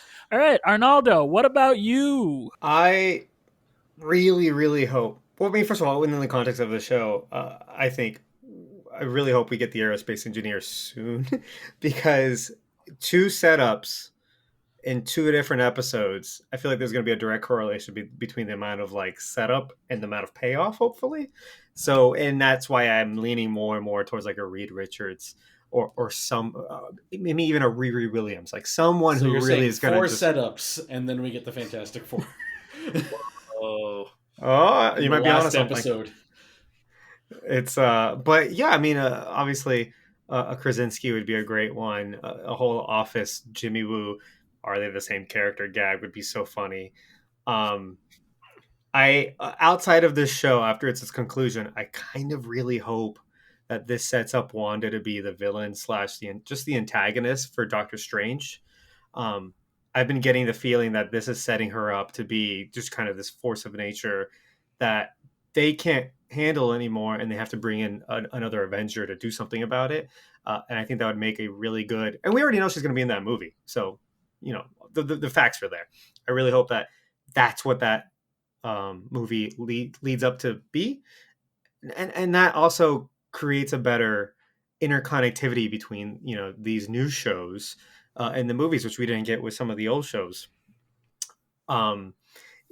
Nothing really gets me going more than just these little interconnectivity details, the bringing in the side characters and making them super interesting. Darcy we haven't seen in a decade, like, come on. And I hope that these are the steps that they are putting in the work for making the multiverse make sense, because I really don't like the idea of a multiverse. I was never open for it. I thought Into the Spider-Verse, that's great. It's a different world. It's a different movie. It's animated. It's very stylistic. That's fantastic. But leave it there. That was my opinion. And so when I heard all these Spider-Man rumors, Spider-Man 3, there are 3 Spider-Men. I wasn't too jazzed about it, especially since a lot of those movies aren't very good. I was like, why bring down the MCU with older, worse movies? So if they're putting in the work, because that's what Marvel's so good at, right, is to earn these moments from now into Doctor Strange, Multiverse of Madness, to Spider-Man 3R Spider-Man, whatever. That would make me a believer in the multiverse, putting this much effort into it. All right, well, ratings. We'll start with you, Peach. What are you going to rate episode 6 of WandaVision? I rated this one 8.5 Old Red Riding Hoods out of 10. Chris? I gave it 9 Claymation Sharks out of 10. How about you, Mr. Robbie? No, Eduardo, this was not the best episode, but it was still good. I gave it 8 Angry Mothers Who Aren't the Boss of Me Now out of 10. Didn't say it was the best. And I said it was one of the best. No, but the ones that were just a sitcom were better than it. What's your rating? Oh, there's no. 9 kicked asses out of 10. Arnaldo, what about you? I give it 8 Life is Unfair out of 10. Nice for Brett. That's beautiful. That's going to do it for this episode of Assembly Required. If you want to email the show, go ahead and send us an email over at assemblyrequiredcast@gmail.com. Want to see us on Twitter? It's @assemblycast. All of us individually: PhilKid3, GatorSax2010, D_Peaches, ABCD Eduardo1. Arnaldo, plug your Twitter and your podcast. Oh, yeah, I have a podcast. Thank you. First of all, before I plug it, I want to thank you guys for having me on. Thank you. And this is awesome. Quick background on my podcasting life. I wanted to start a podcast like 2 years ago with a buddy of mine, and it didn't work out. It was whatever. And Chris tells me, like, what was like a year and a half ago or something, you guys started this. You told me, it was like, yeah, by the way, you guys, here's an episode. I'm starting a podcast with some buddies. It's about the MCU, where we, talk about all the movies. And I was like, God damn it, that's such a good idea. Why didn't I think of that? Because I still had that itch, and then like a few months later, I thought, man, that's such a good idea. But what would also be a good idea is the exact opposite of an MCU retrospective, where I could talk about every movie that failed, every movie that had to walk so that the MCU could run, and so I started a podcast with a buddy of mine. And again, thank you guys. You kind of partially inspired it with a buddy of mine called Films from the Phantom Zone. I almost forgot my own. That's such a good name, by the way. That's a fantastic name. I know. Thank you. My friend came up with that. I came up with the idea, again, inspired by you guys. And then he came up with the name and the kind of conceit, right? So we look at every comic book superhero movie that doesn't exist anymore. The ones that closed shop on their own, we don't consider those failed. So like the Dark Knight trilogy, they're like, hey, we're gonna make 3 movies, and that's it. And they're all 3 very good. Even you can pick it apart here and there, but for the most part, we can all agree it's a great franchise. And then ongoing series, they're still ongoing. They're open for business, right? But everyone that had to be canceled is just no good and isn't here anymore. we can all agree that those movies had to exist for the MCU to, be what it is, right?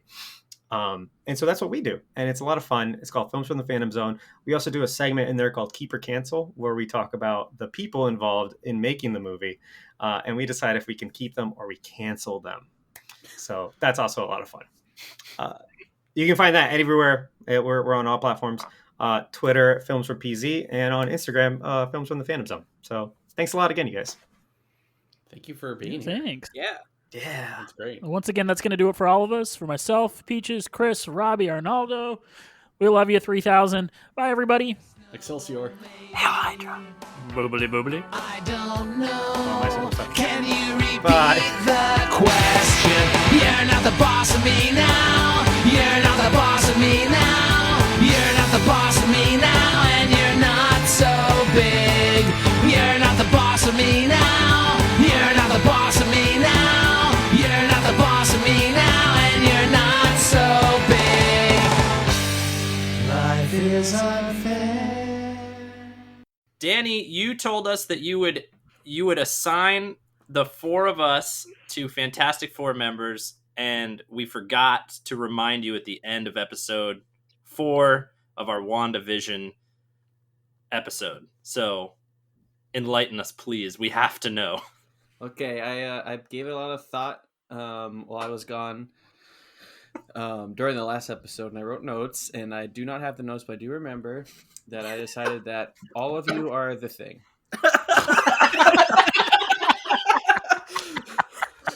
So thanks for having me back.